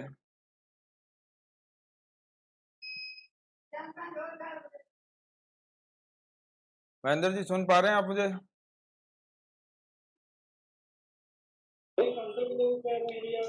हाँ जी। हाँ ठीक है, मेरे यहाँ लिखा हुआ आ रहा था कि इंटरनेट कनेक्शन सही नहीं चल रहा है। चल रहा है ना? ठीक है। हाँ, आपका थोड़ा रेड में बता रहा है आवाज। अच्छा, आवाज तो आ रही है ना? क्या कह रहे हो? आ रही है आवाज? नहीं आ रही है।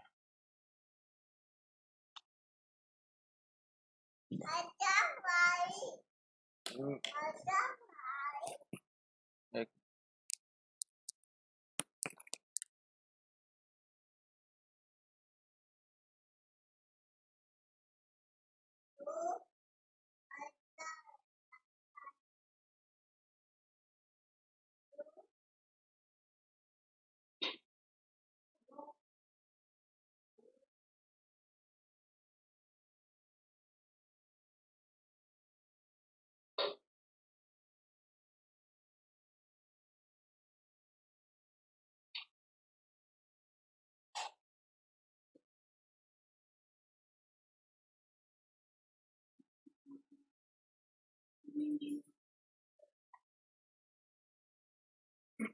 चलो ठीक है, एक बार डिस्कनेक्ट हो गया था ये। यू आर म्यूटेड, डिस्कनेक्ट हो गया था कनेक्शन एक बार, अपन जो है कनेक्शन वापस जुड़ गया है। तो ठीक है, दिख रहा है सब कुछ? डिस्कनेक्टेड हो गया था, अभी ठीक आ रहा है? आवाज आ रही है अब?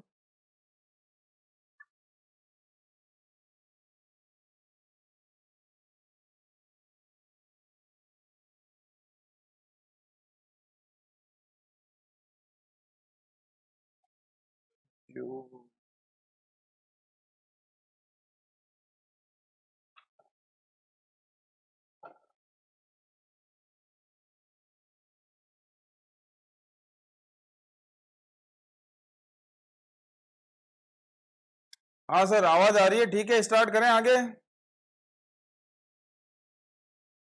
हेलो, आवाज आ रही है? ठीक है, स्टार्ट करें आगे?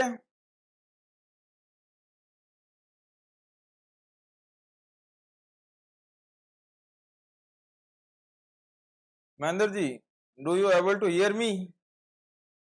आवाज आ रही है? हाँ, आवाज आ रही है जी। ठीक है, बीच में डिस्कनेक्ट हो गया था, अब जो है स्टार्ट करते हैं अपन। हाँ हाँ, ठीक है।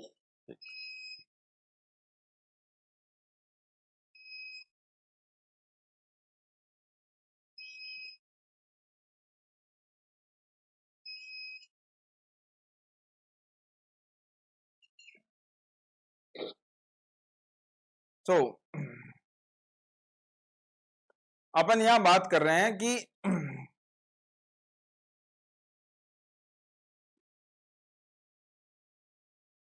देखो, लो बर्थ वेट बेबी पढ़ लिया अपन ने, अब अपन बात कर रहे हैं हाइड्रोसिफिलिस के बारे में। तो हाइड्रोसिफिलिस के बारे में देखो, ये बच्चा जो है नॉर्मल, और इसको हाइड्रोसिफिलिस की बीमारी है, और हाइड्रोसिफिलिस के कारण इस बच्चे का जो हेड इतना बड़ा हो गया, ये मतलब सेरेब्रो स्पाइनल फ्लूइड, सीएसएफ जो होता है ब्रेन के अंदर, वो सीएसएफ उस फ्लूइड की मात्रा बढ़ जाने के कारण जो है उस हेड की साइज बढ़ जाती है। उस कंडीशन को अपन बोलते हैं हाइड्रोसिफिलिस। उस कंडीशन को अपन हाइड्रोसिफिलिस कहते हैं। ये देखो हाइड्रोसिफिलिस। CSF इज सर्कुलेटेड इन सब एरेक्नोइड स्पेस। ब्रेन जो होता है, ब्रेन या स्पाइनल कॉर्ड के बाहर जो होता है, जैसे कि ये ब्रेन है, इस ब्रेन के बाहर 3 लेयर्स होती है। सबसे बाहर होती है ड्यूरामेटर, उसके बाद अंदर एरेक्नोइड, और उसके अंदर जो लेयर होती है उसको बोलते हैं पायामेटर। तो ड्यूरामेटर और एरेक्नोइड, इस एरेक्नोइड लेयर के बीच में जो, इस लेयर के नीचे जो स्पेस होता है, उस स्पेस को अपन बोलते हैं सब एरेक्नोइड स्पेस। सब एरेक्नोइड स्पेस के अंदर क्या होता है? सब एरेक्नोइड स्पेस के अंदर यह फ्लूइड भरा हुआ रहता है, CSF। तो ये cerebro spinal fluid normally circulate होता है सब एरेक्नोइड स्पेस के अंदर। प्रोडक्शन कहाँ हो रहा है, मतलब क्या हो रहा है कि जितना प्रोडक्ट हो रहा है, प्रोडक्शन हो रहा है, जितना सीएसएफ बन रहा है उतना का उतना सीएसएफ वापस एब्जॉर्ब हो जाता है नॉर्मली। लेकिन ये जो हाइड्रोसेफेलस वाली प्रॉब्लम है, उस प्रॉब्लम के अंदर क्या होता है कि सीएसएफ जो है वो बन तो ज्यादा रहा है और एब्जॉर्प्शन वापस कम हो रहा है, तो क्या कंडीशन हो जाती है, हाइड्रोसेफेलस हो जाता है, मतलब प्रोडक्शन में और एब्जॉर्प्शन में इम्बैलेंस हो जाता है, तो वो हाइड्रोसेफेलस की कंडीशन होती है। और इस कंडीशन में इंट्राक्रेनियल प्रेशर आईसीपी जो है वो बढ़ जाता है, इंट्राक्रेनियल प्रेशर बढ़ जाता है इस डिजीज कंडीशन के अंदर। देखो मैनेजमेंट की बात करें, अपन मैनेजमेंट की बात करते हैं तो देखें कि फर्स्ट मैनेजमेंट जो किया जाता है वो किया जाता है इंट्राक्रेनियल प्रेशर का मैनेजमेंट, इंट्राक्रेनियल प्रेशर का मैनेजमेंट किया जाता है, क्योंकि इंट्राक्रेनियल प्रेशर को कम करना जरूरी होता है। इंट्राक्रेनियल प्रेशर यदि बढ़ता है, मतलब क्रेनियम के अंदर प्रेशर यदि बढ़ता है, खोपड़ी के अंदर यदि प्रेशर बढ़ता है, तो कुछ साइन एंड सिम्टम्स आते हैं। उन सिम्टम्स की बात करें, अर्ली साइन एंड सिम्टम्स तो क्या आते हैं, नोजिया, वोमिटिंग, हेमरेज होता है, और उसके बाद बात करें डिप्लोपिया होता है, नोजिया, वोमिटिंग और एच क्या, हेमरेज नहीं होता, कुछ और होता है ये, और डिप्लोपिया होने लगता है। लेट साइन की बात करें, लेट साइन मतलब इंट्राक्रेनियल प्रेशर यदि लगातार बढ़ा हुआ रहेगा, इंट्राक्रेनियल प्रेशर यदि लगातार बढ़ा हुआ रहेगा तो कुछ और साइन एंड सिम्टम्स आएंगे, और उनमें सबसे मेन साइन एंड सिम्टम्स जो है वो है कुसिंग ट्रायड, इसको अपन बोलते हैं कुसिंग ट्रायड। कुसिंग ट्रायड होता है, कुसिंग ट्रायड में क्या होता है कि सिस्टोलिक ब्लड प्रेशर जो है वो इंक्रीज हो जाता है। क्या होता है, सिस्टोलिक ब्लड प्रेशर। देखो ब्लड प्रेशर जो मैंने बताया ना, एक तो होता है 120/80 होता है, ऊपर वाला ब्लड प्रेशर होता है सिस्टोलिक ब्लड प्रेशर, ये नीचे वाला डायस्टोलिक ब्लड प्रेशर। तो कुसिंग ट्रायड में क्या होता है, सिस्टोलिक ब्लड प्रेशर, सिस्टोलिक ये वाला ब्लड प्रेशर जो है वो बढ़ जाता है कुसिंग ट्रायड के अंदर। सिस्टोलिक ब्लड प्रेशर बढ़ जाता है किसमें, इंट्राक्रैनियल प्रेशर के अंदर। कुसिंग ट्रायड जो आता है उसके अंदर, कुसिंग ट्रायड मतलब तीन चीजें होंगी, ट्रायड का मतलब तीन सिम्टम हो गए, एक तो सिस्टोलिक ब्लड प्रेशर बढ़ जाएगा, दूसरा क्या होगा, ब्रेडिकार्डिया, हार्ट रेट स्लो हो जाएगी, और ब्रेडिप्निया मतलब रेस्पिरेशन रेट स्लो हो जाएगी, ये तीन सिम्टम्स आएंगे। और इसके कारण क्या होगा, सिस्टोलिक ब्लड प्रेशर बढ़ने के कारण पल्स प्रेशर की पल्स प्रेशर भी बढ़ जाता है। पल्स प्रेशर मैंने बताया था कल, सिस्टोलिक ब्लड प्रेशर और डायस्टोलिक ब्लड प्रेशर के बीच का अंतर जो होता है उसको अपन कहते हैं पल्स प्रेशर। तो सीएसएफ जो है वो ब्रेन के अंदर बनता कहां पर है, कोरोइड प्लेक्सस के अंदर जो है वो सीएसएफ बनता है, कोरोइड प्लेक्सस के अंदर सीएसएफ बनता है, और फिर ये जाता है कहां पर, लेटरल वेंट्रिकल्स के अंदर जाता है, लेटरल वेंट्रिकल्स के बाद में फिर जाता है थर्ड वेंट्रिकल्स में, और फिर जाता है फोर्थ वेंट्रिकल में। ठीक है, तो ये ब्रेन के अंदर इस तरीके से वेंट्रिकल होते हैं, कोरोइड प्लेक्सस से बनता है। एग्जाम में ऐसे तो इस तरीके से क्वेश्चन पूछा गया है कि सीएसएफ बनता कहां पर है, कोरोइड प्लेक्सस के अंदर बनता है, फिर दोनों लेटरल वेंट्रिकल के अंदर जाता है, फिर थर्ड वेंट्रिकल, फिर फोर्थ वेंट्रिकल, और फिर सब एरेक्नोइड स्पेस के अंदर चला जाता है, और वापस एरेक्नोइड विलाई जो होते हैं, वो एरेक्नोइड विलाई जो है वो सीएसएफ को फिर से एब्जॉर्ब कर लेते हैं, वापस अवशोषित कर लेते हैं। देखो सीएसएफ को निकालने के लिए जो है वो एक नीडल डाली जाती है, उसको प्रोसीजर को बोलते हैं लंबार पंक्चर, और ये लंबार वर्टिब्रा L3 और L4 के बीच में किया जाता है। स्पाइनल कॉर्ड जो है L1 पर खत्म हो जाती है, इसलिए L3 और L4 के ऊपर जो है वो लंबार पंक्चर किया जाता है। और लंबार पंक्चर करने के लिए सी शेप पोजीशन देते हैं, इंटरवर्टिब्रल स्पेस बढ़ाने के लिए, इंटरवर्टिब्रल स्पेस, वर्टिब्रा के बीच के स्पेस बढ़ाने के लिए सी शेप पोजीशन दिया जाता है। बच्चों में स्पाइनल कॉर्ड L3 पर खत्म होती है, इसलिए लंबार पंक्चर L4 और L5 के बीच किया जाता है। सेरिब्रो स्पाइनल फ्लूइड जो है जब लेते हैं, टेस्ट करते हैं, लंबार पंक्चर करते हैं, उस समय 6 से लेकर 9 ml तक लिया जाता है, और 3 बोतल्स में लिया जाता है, 2 से 3 ml, 2 से 3 ml हर एक बोतल में, 3 बोतल के अंदर सीएसएफ लिया जाता है। टाइप्स ऑफ हाइड्रोसेफलस की बात करें, हाइड्रोसेफलस जो है वो किस टाइप्स का हो सकता है, हाइड्रोसेफलस जो है या तो क्या हो सकता है कि कम्युनिकेटिंग टाइप का हो सकता है, या फिर हाइड्रोसेफलस जो है वो नॉन कम्युनिकेटिंग टाइप का। कम्युनिकेटिंग टाइप का मतलब क्या हो रहा है कि हाइड्रोसेफलस जो है वो उसके अंदर, उसके रास्ते के अंदर कोई ब्लॉक नहीं है, कोरोइड प्लेक्सस से बन रहा है, और दोनों लेटरल वेंट्रिकल में जा रहा है, थर्ड वेंट्रिकल में जा रहा है, फोर्थ वेंट्रिकल में जा रहा है, और एरिक्नोइड विलाई में वापस जो है वो एब्जॉर्ब भी हो रहा है, एब्जॉर्ब हो रहा है। लेकिन प्रॉब्लम कहाँ आ रही है, एरिक्नोइड विलाई के अंदर एब्जॉर्ब हो रहा है, लेकिन प्रॉब्लम कहाँ आ रही है कि बन ही ज्यादा रहा है, कम्युनिकेटिंग हाइड्रोसेफलस जो है वो ज्यादा बन रहा है, मतलब हाइड्रोसेफलस की मात्रा बन ज्यादा रही है, एरिक्नोइड विलाई कोरोइड प्लेक्सस जो है वहां पे बनता है। तो कोरोइड प्लेक्सस में जो है सीएसएफ की मात्रा ज्यादा रही है, ज्यादा बन रही है, तो सीएसएफ ज्यादा वो ब्रेन के अंदर ज्यादा हो जाता है और उस कंडीशन को अपन बोलते हैं हाइड्रोसेफलस का। नॉन कम्युनिकेटिंग में क्या हो रहा है कि ये चैनल कहीं से ब्लॉक हो जाता है, ब्लॉक हो गया तो आगे जो है एब्जॉर्ब नहीं हो पाएगा और सीएसएफ जो है उसकी मात्रा बढ़ जाएगी। तो मैनेजमेंट क्या करते हैं कि मैनेजमेंट करने के लिए वीए शंट और वीपी शंट लगाते हैं। वीए शंट और वीपी शंट क्या होते हैं? वेंट्रिकुलो एट्रियल शंट और वीपी शंट को उसपन बोलते हैं वेंट्रिकुलो पेरिटोनियल शंट। मतलब थर्ड वेंट्रिकल, फोर्थ वेंट्रिकल वगैरह ये जो वेंट्रिकल है ना, इन वेंट्रिकल से लेकर या तो एट्रियम तक या पेरिटोनियम तक एक ट्यूब डाल दी जाती है माथे के अंदर, माथे से लेकर एब्डोमेन तक एक ट्यूब डाल दी जाती है। उस ट्यूब को अपन बोलते हैं वीए शंट या वीपी शंट। और जैसे जैसे एज बढ़ती जाती है बच्चे की, उसके साथ साथ जो है इन शंट्स की लंबाई भी जो है वो चेंज करनी पड़ती है। साइन एंड सिम्टम्स क्या होंगे? वेरी इंपॉर्टेंट है साइन एंड सिम्टम्स। उसके अंदर एक तो साइन एंड सिम्टम होगा मैक्रोसिफेली, मतलब बच्चे का हेड जो है वो बड़ा हो जाएगा, इतना बड़ा हेड हो जाएगा, मैक्रोसिफेली हो जाएगा। ठीक है। उसके बाद अपन बात करते हैं कि बच्चा जो है, देखो ये इस तरीके से इसमें बन रहा है। देखो यहाँ पर क्या है कि दोनों बल्जिंग फोंटानेल है, और ये साइन एंड सिम्टम्स क्या आएगा कि बल्जिंग फोंटानेल, एंटीरियर फोंटानेल जो है वो इस तरीके से उभरा हुआ होगा, उस कंडीशन को अपन बोलते हैं बल्जिंग बल्जिंग फोंटानेल।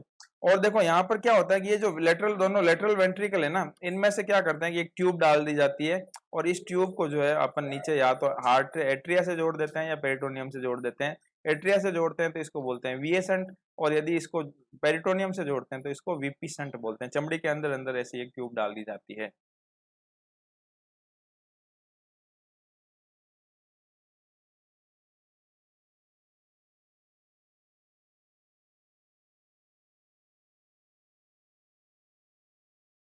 बल्जिंग फोंटानेल होंगे।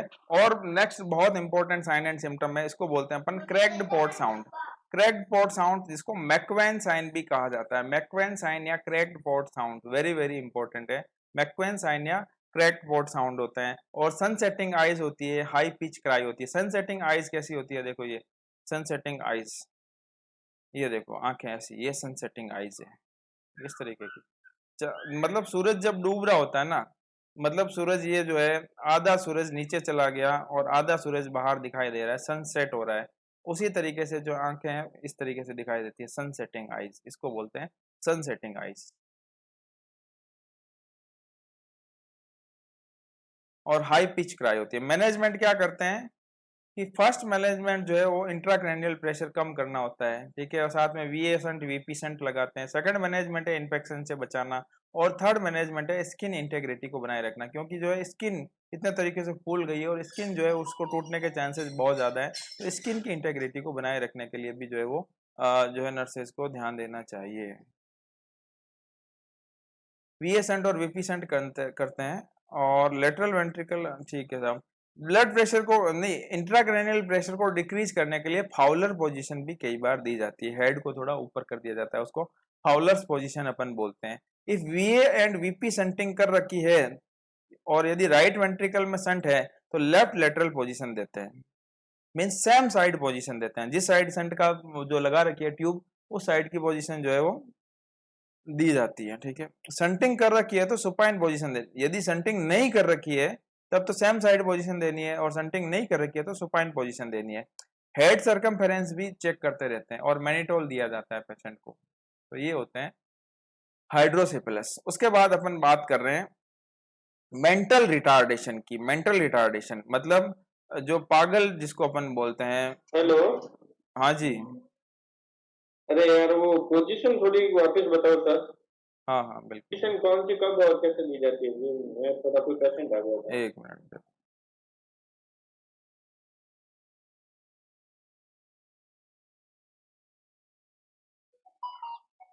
देखो यहाँ पर क्या है कि देखो यदि वीपी शंटिंग कर रखी है, जैसे मान लो कि कोई पेशेंट है उसके लेफ्ट वेंट्रिकल में, या एग्जांपल है लोग, यदि राइट वेंट्रिकल में शंट डाल रखा है, राइट साइड वाले वेंट्रिकल में शंट डाल रखा है, तो उसको विपरीत पोजीशन देनी है, लेफ्ट लेटरल पोजीशन देनी है। मतलब सेम साइड वाली पोजीशन जो है उसको अवॉइड करना है, सेम साइड वाली पोजीशन नहीं देनी है। यदि लेफ्ट वेंट्रिकल में शंट डाल रखा है तो लेफ्ट साइड पोजीशन नहीं देनी है, राइट साइड पोजीशन देनी है। यदि राइट वेंट्रिकल में लंप शंट डाल रखा है तो लेफ्ट साइड वाली पोजीशन देनी है, मतलब सेम साइड वाली पोजीशन नहीं देनी है, ठीक है। ये है बस। बात करें मेंटल रिटार्डेशन की, तो देखो मेंटल रिटार्डेशन, पोजीशन ही दी जाती है ना इस कंडीशन में। देखो ऐसा है कि सुपाइन भी दे सकते हैं और लेटरल भी दे सकते हैं, दोनों पोजीशन दी जा सकती है, ठीक है। सुपाइन और लेटरल दोनों दी जा सकती है। यदि लेटरल पोजीशन देना है तो सेम साइड वाली नहीं देना है, ठीक है, और सुपाइन पोजीशन दी जा सकती है। ठीक है। मेंटल रिटार्डेशन की बात करें, मेंटल रिटार्डेशन, तो मेंटल रिटार्डेशन में क्या हो रहा है, एक सेकंड,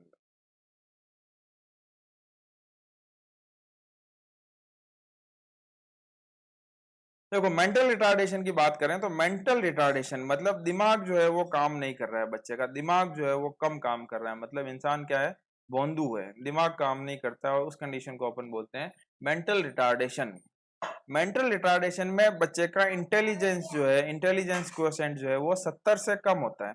70 से कम यदि इंटेलिजेंस क्वोशेंट है, मतलब उसका दिमाग जो है ठीक से काम नहीं कर रहा है, उसकी सोचने समझने की शक्ति कम है, उस कंडीशन को अपन बोलते हैं मेंटल रिटार्डेशन।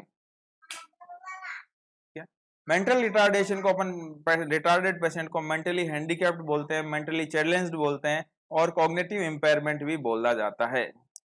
देखो साइकेट्रिक डिसऑर्डर है मेंटल रिटार्डेशन एक तरह का, और साइकेट्रिक डिसऑर्डर्स के अंदर बहुत सारे चैप्टर्स हैं ना, ICD-10 के अंदर अलग अलग चैप्टर्स बनाए हुए हैं, ठीक है ना। उसके अंदर जो चैप्टर्स हैं जैसे कि F000 से लेकर F009 तक जो है वो हैं ऑर्गेनिक मेंटल डिसऑर्डर, 10 से लेकर 19 तक अलग हैं, 20 से 19 तक अलग हैं, तो इस तरीके से चैप्टर F के अंदर जो है ये सारे साइकेट्रिक डिसऑर्डर्स आते हैं।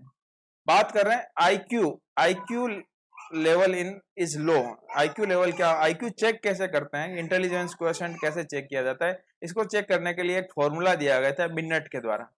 बिनेट ने आईक्यू चेक करने का एक फॉर्मूला दिया था, और उसने बताया था कि मेंटल एज में क्रोनोलॉजिकल एज का भाग देते हैं और उसको 100 से मल्टीप्लाई कर देते हैं, तो जो वैल्यू आती है वो उसकी आईक्यू होता है। मेंटल एज का मतलब होता है कि जैसे मान लो बच्चे का दिमाग जो है वो 30 साल के इंसान जितना काम कर रहा है, और बच्चे की उम्र अभी कितनी है, यदि बच्चे की उम्र 15 साल ही है, 15 साल का बच्चा है और उसका दिमाग 30 साल के इंसान जितना काम कर रहा है, और उसको यदि 100 से मल्टीप्लाई कर दें तो ये 100 दो, इसका मतलब बच्चे का आईक्यू कितना हो गया, 200 हो गया, ठीक है। इसी तरीके से यदि अपन बात करें कि जो है बच्चे की उम्र तो है साहब 20 साल उम्र है, और बच्चे का दिमाग काम कर रहा है कितना, 10 साल के बच्चे जितना, तो इस बच्चे की आईक्यू कितनी हो जाएगी, 50 हो जाएगी, ठीक है ना। तो ये मेंटली रिटार्डेड बच्चा होगा। नॉर्मल आईक्यू 90 से 110 के बीच में होती है, ठीक है, और 70 से 90 के बीच जिनकी आईक्यू होती है उनको अपन बॉर्डर लाइन कह सकते हैं। 70 से 90 के बीच क्या है, बॉर्डर लाइन आईक्यू वाले। बात करें माइल्ड मेंटल रिटार्डेशन, देखो 70 से 90 के बीच जो है उनको मेंटली रिटार्डेड नहीं कहेंगे, लेकिन उनको बॉर्डर लाइन कहेंगे कि भाई ये बॉर्डर पे हैं, इससे थोड़ी कम आईक्यू है तो ये मेंटली रिटार्डेड हो सकते हैं, और नॉर्मल आईक्यू जो है वो 90 से 110 के बीच में है। तो माइल्ड मेंटल रिटार्डेशन की बात करें तो 51 से लेकर 70 के बीच यदि आईक्यू है तो माइल्ड हो गया, मॉडरेट है 36 से लेकर 50 तक, और severe IQ, severe mental retardation है 21 से लेकर 35 तक।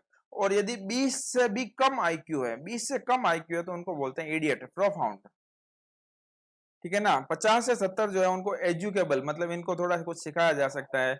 36 से लेकर 50 तक को थोड़ी बहुत ट्रेनिंग दी जाती है, दूसरी क्लास तक ये बच्चे पढ़ पाते हैं और ज्यादा पढ़ाई नहीं कर पाते, लेकिन अपना खाना वाना खुद खा लेते हैं। जिनकी आईक्यू 21 से 35 के बीच में होती है तो ये लोग अपना खाना भी खुद नहीं खा पाते हैं, और जिनकी आईक्यू 20 से कम होती है वो कस्टोडियल होते हैं, कुछ भी सोच समझ नहीं पाते, सब कुछ जो है इनके लिए करना पड़ता है। कारण क्या क्या हो सकते हैं मेंटल रिटार्डेशन के, ट्राइसोमी 21, डाउन सिंड्रोम वाले बच्चे ऐसे हो सकते हैं, या फिर टेराटोजेनिक ड्रग्स है, या फिर रेडिएशन एक्सपोजर है, या कुछ और कंडीशंस हो सकती है, उनके कारण जो है बच्चा मेंटली रिटार्डेड हो सकता है।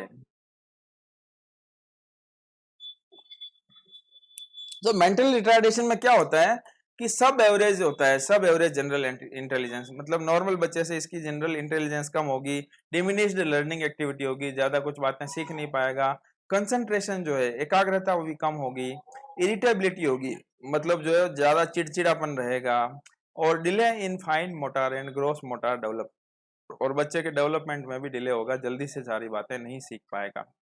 और मेंटल रिटार्डेशन का कोई परमानेंट ट्रीटमेंट नहीं है, सिर्फ बच्चे के माता पिता को अपन सिखा सकते हैं कि इस बच्चे से आपको कुछ ज्यादा उम्मीद नहीं रखनी है, जैसा है वैसा ठीक है।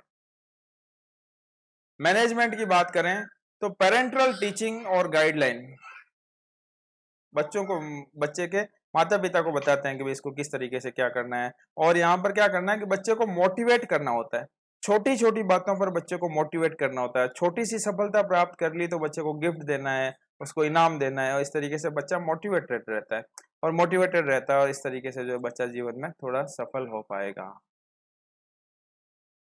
अपने आप को भी जो है वो मोटिवेशन देने के लिए गिफ्ट देते रहना चाहिए। नेक्स्ट डिजीज कंडीशन है spina bifida. Spina bifida, spina bifida की बात करें तो देखो इस तरीके से जो स्पाइना बाइफिडा है, ये देखो ये स्पाइना बाइफिडा वाली डिजीज कंडीशन है। देखो ये क्या हो रहा है कि जैसे स्पाइनल कॉर्ड होती है, यहाँ पर ये हेड से नीचे निकलती है, और वर्टिब्रल कॉलम के अंदर एक तंत्रिका का जाल होता है जिसे अपन बोलते हैं स्पाइनल कॉर्ड। स्पाइनल कॉर्ड के ऊपर क्या होता है कि कवरिंग होती है, ड्यूरामेटर, एरेक्नोइड और पायामेटर होती है, और इसके ऊपर जो है हड्डी लगी होती है, हड्डी से ये कवर रहती है। कई बार ये जो हड्डी होती है यहाँ पर देखो इस तरीके से ये हड्डियां होती है, बाहर स्पाइनल वर्टिब्रा कॉलम वर्टिब्रा है, ये पीछे वर्टिब्रा, और हड्डी बीच में जो जो है इसके अंदर स्पाइनल कॉर्ड है। लेकिन क्या होता है कि कई बार ये स्पाइनल यहाँ पर ये हड्डी नहीं बन पाती है, ड्यूरामेटर, एरेक्नोइड, पायामेटर, या कई बार स्किन भी नहीं बन पाती है, और स्पाइनल कॉर्ड इस तरीके से प्रोट्रूड हो जाती है, या फिर ओनली ड्यूरामेटर, एरेक्नोइड इस तरीके से बाहर निकल जाती है। तो इस डिजीज कंडीशन को अपन कहते हैं स्पाइना बाइफिडा। स्पाइना बाइफिडा देखो, स्पाइना बाइफिडा जो है वो तीन तरीके का हो सकता है। स्पाइना बाइफिडा ओकल्टा, मेनिंगोसील और माइलो मेनिंगोसील। स्पाइना बाइफिडा ओकल्टा, मेनिंगोसील और माइलो मेनिंगोसील। या इधर बात करें अपन तो स्पाइना बाइफिडा का डायग्नोसिस करने के लिए जो है वो ट्रिपल टेस्ट किया जाता है, या alpha fetoprotein level, maternal serum alpha fetoprotein का लेवल चेक किया जाता है। और कब चेक किया जाता है? सेकंड ट्राइमेस्टर में, 15 से लेकर 18 वीक के बीच में, या 13 से लेकर 16 वीक के बीच में जो है वो एमनियोसेंटेसिस के द्वारा अल्फा फीटोप्रोटीन का लेवल चेक किया जाता है, इसका पता लगाने के लिए। स्पाइना बाइफिडा को प्रिवेंट करने के लिए जो है मदर को फॉलिक एसिड की टैबलेट देनी चाहिए। फॉलिक एसिड की टैबलेट, फॉलिक एसिड क्या करता है? न्यूरल ट्यूब डिफेक्ट को प्रिवेंट करता है, न्यूरल ट्यूब डिफेक्ट को प्रिवेंट करता है।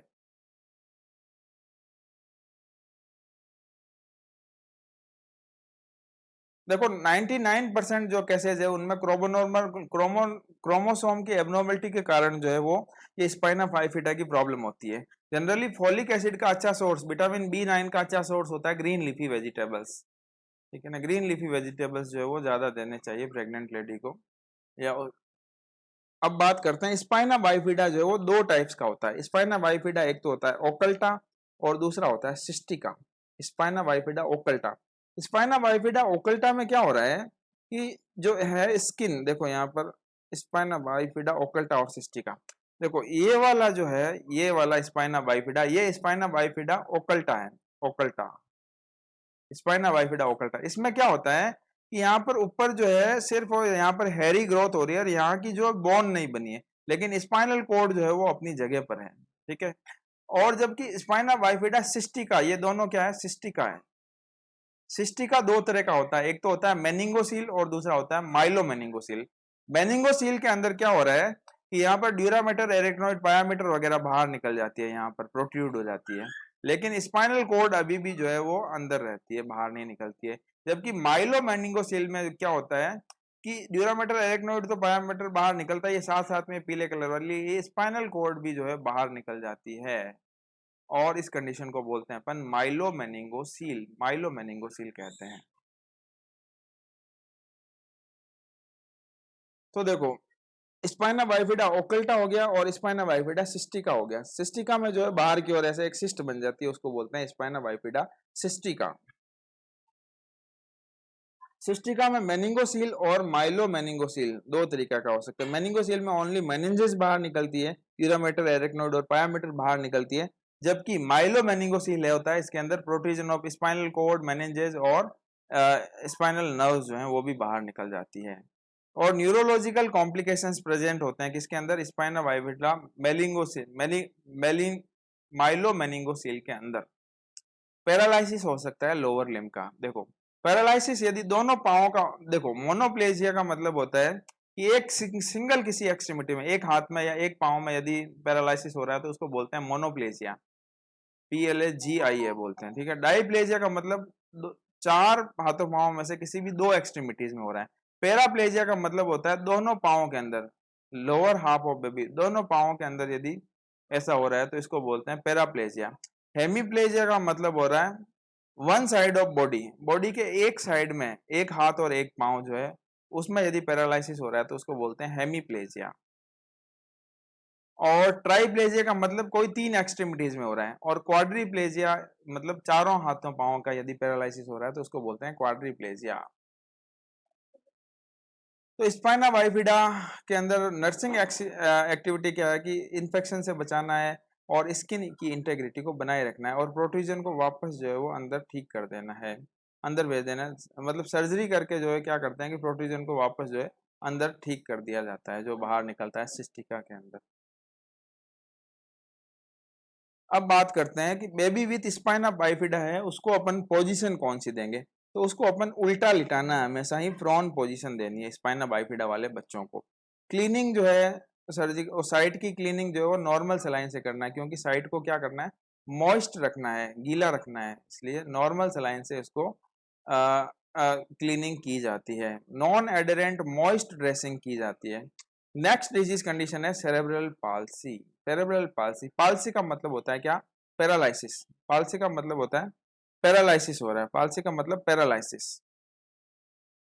और सेरेब्रल पाल्सी मतलब ब्रेन की किसी प्रॉब्लम के कारण जो है पैरालाइसिस हो रहा है। और ये पैरालाइसिस क्या है, नॉन प्रोग्रेसिव है, यहाँ पर याद रखना ये नॉन प्रोग्रेसिव पैरालाइसिस होता है सेरेब्रल पाल्सी के अंदर। और न्यूरोमस्कुलर डिसऑर्डर है, न्यूरोमस्कुलर डिसऑर्डर है। कौन सा, सेरेब्रल पाल्सी एक तरह का न्यूरोमस्कुलर डिसऑर्डर होता है, ठीक है। जैसे जैसे एज बढ़ती जाती है सेरेब्रल पाल्सी वाले पेशेंट के अंदर, उनके अंदर रेस्पिरेटरी मसल का फंक्शन धीरे धीरे कम होता जाता है। और एक दिन ऐसा आता है कि रेस्पिरेटरी फेलियर हो जाता है, रेस्पिरेटरी पैरालिसिस हो जाता है। करीब 16-17 साल की उम्र में सेरेब्रल पाल्सी वाले बच्चों की डेथ हो जाती है। सेरेब्रल पाल्सी वाले बच्चे जो है 16-17 साल की उम्र में मर जाते हैं, डेथ हो जाती है। क्यों मर जाते हैं, क्योंकि धीरे धीरे उनका जो है वो रेस्पिरेटरी मसल्स जो है वो काम करना बंद कर देती है और रेस्पिरेटरी पैरालिसिस होता है। कैरेक्टरिस्टिक्स क्या होते हैं सेरेब्रल पाल्सी की बात करें तो, इम्पेयर्ड मूवमेंट होता है, बहुत सारे न्यूरोलॉजिकल डिफेक्ट होते हैं, मेंटल रिटार्डेशन होता है और स्पास्टिक पैरालिसिस पाया जाता है इनके अंदर। स्पास्टिक पैरालिसिस, सेरेब्रल पाल्सी का जो है साइन कैसा होता है, ऐसा जो रिबन लगाते हैं वो ग्रीन रिबन यदि लगा हुआ होता है, इसका मतलब ये सेरेब्रल पाल्सी का साइन है। Green ribbon is the sign of cerebral palsy. Cerebral palsy का डायग्नोसिस कैसे करते हैं, बर्थ के समय नहीं कर सकते साहब, 3 साल तक जो है वो डायग्नोसिस हो पाता है सेरेब्रल पाल्सी का। और बहुत इंपॉर्टेंट है सीजरिंग लेग्स, दोनों पाँव जो है एक दूसरे के ऊपर कैंची की तरह जैसे पड़े रहते हैं, उसको बोलते हैं सीजरिंग लेग्स। सीजरिंग लेग्स ये इसका मेन साइन एंड सिम्टम होता है सेरेब्रल पाल्सी का। और कारण क्या हो सकते हैं कि ब्रेन का एनोक्सिया हो गया किसी कारण से, जो है डिलीवरी के टाइम बच्चे को सांस नहीं आया है, ब्रेन के ऊपर कोई ट्रॉमा हो गया है, या फिर टोर्च इन्फेक्शन हुआ है। टोर्च इन्फेक्शन मतलब बच्चा जब मदर के वोम में था उस समय यदि TOR टोक्सोप्लाज्मा, दूसरे वायरसेस, रूबेला, साइटोमेगेलो वायरस या हर्पीस सिम्प्लेक्स वायरस का यदि इन्फेक्शन हुआ है तो बच्चे को जो है वो सेरेब्रल पाल्सी हो सकती है। सेरेब्रल पाल्सी जो है ज्यादातर कंडीशंस में क्या होती है कि स्पास्टिक टाइप की सेरेब्रल पाल्सी होती है। 65% केसेस के अंदर स्पास्टिक सेरेब्रल पाल्सी होती है। और इसमें क्या होता है कि कॉर्टिकल पिरामिडल सेल जो होती है, ब्रेन की पिरामिड सेल्स होती है, उनके अंदर डैमेज होता है। और इसका मेन लक्षण जो है वो क्या है, सीजरिंग लेग्स होता है, सीजरिंग लेग्स। पैरालिसिस होता है इसके अंदर, मोनोप्लेजिया या डाइप्लेजिया, हेमीप्लेजिया कुछ भी हो सकता है।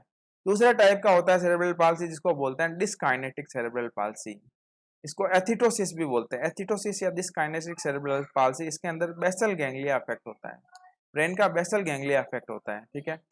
स्लो वर्म लाइक कीड़े जैसा मूवमेंट होता है इस पेशेंट के अंदर, उसको बोलते हैं स्पास्टिक या डिस्काइनेटिक मूवमेंट, मूवमेंट ठीक से नहीं हो पाता। बेसल गैंग्लिया जो है वो ठीक से काम नहीं कर रहा और मूवमेंट जो है वो अच्छे से नहीं हो पा रहा बच्चे का। ठीक है, उसके बाद अपन बात करते हैं एटेक्सिया सेरेब्रल पाल्सी। जो 5% केसेज होते हैं इसमें क्या होता है कि मसल्स का कोऑर्डिनेशन नहीं हो पाता क्योंकि सेरेबेलम काम नहीं कर रहा है यहाँ पे। तो अलग अलग तरह का जो है सेरेब्रल पाल्सी, एक तो स्पास्टिक सेरेब्रल पाल्सी, इसके अंदर पिरामिडल सेल काम नहीं कर रहे। डिस्काइनेटिक सेरेब्रल पाल्सी के अंदर बेसल गैंग्लिया अच्छे से काम नहीं कर रहे। एटेक्सिया जो है उसके अंदर मसल इनकोऑर्डिनेशन है, मतलब सेरेबेलम काम नहीं कर रहा है अच्छे से। और मिक्स्ड सेरेब्रल पाल्सी होती है, उसमें स्पास्टिक और डिस्काइनेटिक दोनों के सिम्टम्स पाए जाते हैं। अब बात करते हैं management of cerebral palsy. Cerebral palsy का मैनेजमेंट कैसे किया जाता है, तो इसका टीम अप्रोच होता है। फिजियोथेरेपिस्ट, न्यूरोलॉजिस्ट, ऑक्यूपेशनल थेरेपिस्ट सारे मिलकर जो है इसका ट्रीटमेंट करने की कोशिश करते हैं। लेकिन फिर भी 16-17 साल की उम्र में जिस बच्चे की क्या होती है, डेथ हो जाती है। डिफिकल्टी इन स्वेलिंग, डिस्पेजिया होता है। स्वेलोइंग, निगलने में प्रॉब्लम होती है, डिस्पेजिया होता है। प्रायोरिटी नर्सिंग एक्शन क्या है कि फर्स्ट सेफ्टी का ध्यान रखना है, उसके बाद में इसका न्यूट्रिशन का ध्यान रखना है। बच्चे को हाई कैलोरी और हाई प्रोटीन डाइट देते हैं ताकि मसल्स जो है वो अच्छे से डेवलप हो सकें।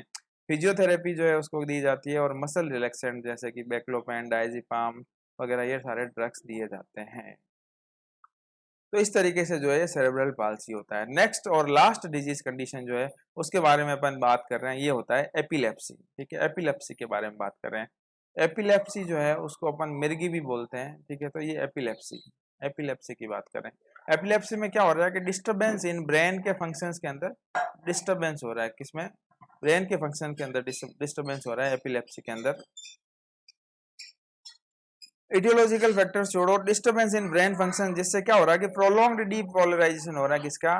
ब्रेन सेल्स का। इससे एक्सेसिव इलेक्ट्रिकल डिस्चार्ज होता है और इससे क्या होता है कि कन्वल्सन्स आते हैं। कन्वल्सन्स जो है वो दो तरह के हो सकते हैं, जनरलाइज्ड और या फिर लोकलाइज्ड।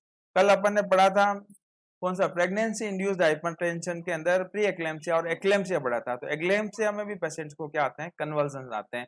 और एक्लेम्पसिया में पेशेंट को कौन से कन्वल्सन आते हैं? Tonic clonic seizures, tonic clonic convulsions आते हैं। तो ये जनरलाइज्ड सीजर्स होते हैं, उनको अपन बोलते हैं टॉनिक क्लोनिक सीजर्स। और एक तरह का और होता है उसको बोलते हैं अब्सेंस सीजर्स। जबकि लोकलाइज्ड बॉडी के किसी स्पेसिफिक पार्ट्स में उसको बोलते हैं सिंपल पार्शियल या कॉम्प्लेक्स पार्शियल। ब्रेन के किसी पार्ट से ये डेवलप होते हैं लोकलाइज्ड, जबकि जनरलाइज्ड जो है वो पूरे बॉडी को अफेक्ट करते हैं और पूरे ब्रेन पूरा इन्वॉल्व होता है इसके अंदर। अब्सेंस सीजर या टॉनिक क्लोनिक सीजर जो है वो जनरलाइज्ड सीजर्स होते हैं। तो जनरलाइज्ड सीजर्स में अब टॉनिक क्लोनिक सीजर्स की बात करें तो कल भी अपन ने पढ़ा था कि टॉनिक क्लोनिक सीजर्स जो है स्टार्ट होने से पहले ओरा स्टेज होती है। ओरा में क्या होता है कि पेशेंट को ऑल्फैक्टरी हेल्यूसिनेशन होता है, कुछ गंध आती है विशेष प्रकार की। उसके बाद में टॉनिक फेज आती है। टॉनिक फेज में जो है बच्चा पेशेंट जो है टंग प्रोट्रूजन करता है। क्लोनिक फेज के अंदर जो है वो जो है जर्की मूवमेंट करता है और टंग बाइटिंग करने के चांसेस इसमें सबसे ज्यादा रहते हैं। और उसके बाद अपन बात करते हैं, उसके बाद कोमा स्टेज आ जाती है। अब्सेंस सीजर में क्या होता है कि बिल्कुल थोड़े से कम टाइम के लिए जो है पेशेंट जो है कॉन्शियस लेस हो जाता है। पेशेंट को खुद को मालूम चलता है, पड़ोसी को भी मालूम नहीं चल पाता कि इसको सीजर्स आए हैं। सिंपल पार्शियल सीजर जो होता है उसमें कॉन्शियसनेस का लॉस नहीं होता। कॉम्प्लेक्स पार्शियल सीजर में जो है कॉन्शियसनेस का लॉस हो जाता है। मैनेजमेंट क्या है? सेफ्टी का ध्यान रखना है। First age, respiratory clearance, mouth केग वगैरह देना है। और सीजर्स को कभी रोकना नहीं होता है। वेंटिलेशन को इम्प्रूव करना होता है, मतलब आसपास भीड़ नहीं होने देनी होती है। और हॉस्पिटल में है तो पेशेंट को साइड रेल अप रखे जाते हैं ताकि पेशेंट बेड से नीचे ना गिरे। और कुछ ड्रग्स, कुछ दवाएं देते हैं जैसे कि फिनोबार्बिटोन, फेनिटोइन वगैरह, मैग्नीशियम सल्फेट, डायजिपाम, सोडियम वालपोरेट वगैरह जो है एंटी सीजर्स ड्रग होते हैं, ये ड्रग्स दिए जाते हैं। नेक्स्ट डिजीज कंडीशन की बात करें अपन, सिस्टिक फाइब्रोसिस। देखो सिस्टिक फाइब्रोसिस देखो क्या होते हैं कि एक्सोक्राइन ग्लैंड का, एंडोक्राइन ग्लैंड का डिसऑर्डर है। ये एक्सोक्राइन ग्लैंड का डिसऑर्डर है सिस्टिक फाइब्रोसिस। और सिस्टिक फाइब्रोसिस का डायग्नोसिस किया जाता है, बहुत सारे एग्जाम्स में पूछा गया है। सिस्टिक फाइब्रोसिस के डायग्नोसिस के लिए जो टेस्ट किया जाता है उसको अपन बोलते हैं sweat chloride test. Cystic fibrosis के डायग्नोसिस के लिए जो टेस्ट किया जाता है उस टेस्ट का नाम है sweat chloride test. Fibrocystic disease of pancreas भी कहा जाता है इसको, फाइब्रोसिस्टिक डिजीज ऑफ पेनक्रियाज कहा जाता है सिस्टिक फाइब्रोसिस को। ये मल्टी सिस्टम डिसऑर्डर होता है, respiratory system, GIT, integumentary, reproductive system, सारे सिस्टम जो है इसके अंदर। और एक तरह का एग्जाम में क्वेश्चन पूछा गया है कि सिस्टिक फाइब्रोसिस जो है वो ऑटोसोमल रेसेसिव डिसऑर्डर है। याद रखना, ऑटोसोमल है। ऑटोसोमल मतलब क्या होता है कि जो क्रोमोसोम्स होते हैं ना 22 जोड़ी प्लस एक्स वाई या एक्स एक्स, तो 22 वाले जो होते हैं इनको तो बोलते हैं अपन ऑटोसोम, और एक्स वाई इसको बोलते हैं अपन एलोसोम। उसको बोलते हैं अपन एलोसोम। तो ये ऑटोसोम्स का डिसऑर्डर है और रेसेसिव डिसऑर्डर है। ऑटोसोम्स का रेसेसिव डिसऑर्डर है कौन सा? Cystic fibrosis. एक्सोक्राइन ग्लैंड का डिसऑर्डर होता है। यहाँ पर क्या होता है कि एक जीन होता है जिसको बोलते हैं अपन cystic fibrosis transmembrane regulator gene जो है, इसका क्या होता है कि म्यूटेशन हो जाता है। म्यूटेशन होने के कारण क्या होता है कि एक्सोक्राइन ग्लैंड जो है वो एक्सेसिव सिक्रीशंस करती है, बहुत ज्यादा सिक्रीशंस करती है। ज्यादा जैसे कि रेस्पिरेटरी ट्रैक्ट के अंदर ज्यादा सिक्रीशन होंगे तो रेस्पिरेटरी सिस्टम ब्लॉक हो जाएगा, म्यूकस प्लग हो जाएगा, बैक्टीरिया ग्रोथ हो जाएंगे, इन्फेक्शन होगा, सेल डैमेज होगा और impaired exchange of gases, lungs के अंदर जो है निमोनिया हो जाएगा और गैसेस का एक्सचेंज नहीं होगा। इसी तरीके से जो है डक्ट ब्लॉकेज हो जाएगा, बाइल जो है वो लाइपेज या बाइल जो है वो क्या होता है एब्सकोट, नो डाइजेशन ऑफ एब्सेंट रहेगा, बाइल नहीं आ पाएगा। बाइल डक्ट का यदि ब्लॉकेज हो गया तो बाइल नहीं पहुंच पाएगा इंटेस्टाइन में, इंटेस्टाइन में बाइल नहीं पहुंचेगा तो क्या होगा, फैट जो है उसका लॉस होने लगेगा स्टूल के थ्रू। तो इस कंडीशन के अंदर स्टेटोरिया पाया जाता है। स्टेटोरिया मतलब लेट्रिन के साथ में यदि फैट का लॉस हो रहा है तो उस कंडीशन को अपन बोलते हैं स्टेटोरिया। स्टेटोरिया क्यों हो रहा है? क्योंकि यहाँ पर जो है कॉमन बाइल डक्ट जो है उसका ऑब्स्ट्रक्शन हो जाता है और इंटेस्टाइन के अंदर बाइल नहीं पहुंच पाता। बाइल नहीं पहुंच पाएगा तो किसका डाइजेशन नहीं हो पाएगा? फैट का डाइजेशन नहीं हो पाएगा। और पेनक्रियाज में जो है वो फाइब्रस सिस्ट बन जाते हैं। ठीक है, पेनक्रियाटिक एंजाइम कम हो जाएगा और पेनक्रियाज जो है उसके भी एंजाइम्स नहीं पहुंच पाएंगे और डाइजेशन में प्रॉब्लम होगी। रिप्रोडक्टिव सिस्टम में क्या होगा? मेल रिप्रोडक्टिव सिस्टम में वासा डिफरेंस का ऑब्स्ट्रक्शन हो जाएगा, इनफर्टिलिटी हो जाएगी। फीमेल्स में भी जो है cervical thick mucus, thick cervical mucus हो जाएगा और इनफर्टिलिटी हो जाएगी। इंटेग्यूमेंटरी सिस्टम क्या होता है कि पसीने के साथ में बहुत ज्यादा स्वेट क्लोराइड, पसीने के साथ में क्लोराइड का लॉस होता है, इसीलिए यहाँ पर एक टेस्ट किया जाता है स्वेट क्लोराइड टेस्ट। इस स्वेट क्लोराइड टेस्ट के द्वारा पता लगाया जाता है सिस्टिक फाइब्रोसिस का। एग्जामिनेशन करते हैं और स्वेट जो है 50 मिलीग्राम सैंपल, 50 ml जो है वो सैंपल लिया जाता है पसीने का। पसीना इकट्ठा करने के लिए क्या करते हैं कि पाइलोकार्पिन अप्लाई करते हैं स्किन के ऊपर और डायफोरेटिक ड्रग मतलब पसीना उत्पन्न करने वाली ड्रग लगाते हैं और उसके बाद में पसीना जो है वो फिल्टर पेपर के साथ में एब्जॉर्ब कर लिया जाता है। पाइलोकार्पिन जो है उसके बाद में क्या करते हैं कि आयंटोफोरेसिस एप्लीकेशन ऑफ करंट लगाते हैं स्किन के ऊपर, जिससे पसीना इकट्ठा होता है और पसीना जो है वो फिल्टर पेपर में इकट्ठा करके जो है इसको बीकर में ले लिया जाता है। रिजल्ट क्या होता है?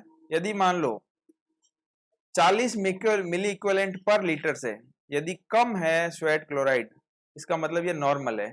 40 से 60 है तो डाउटफुल है और 60 से यदि ज्यादा है, 60 मिली इक्विवेलेंट पर लीटर से ज्यादा यदि स्वेट क्लोराइड आ रहा है तो इसका मतलब जो है वो सिस्टिक फाइब्रोसिस पॉजिटिव है। मैनेजमेंट की बात करें किस तरीके का ट्रीटमेंट दिया जाएगा, तो यहाँ अपन बात करेंगे कि म्यूकोलाइटिक ड्रग्स दिए जाते हैं पेशेंट को।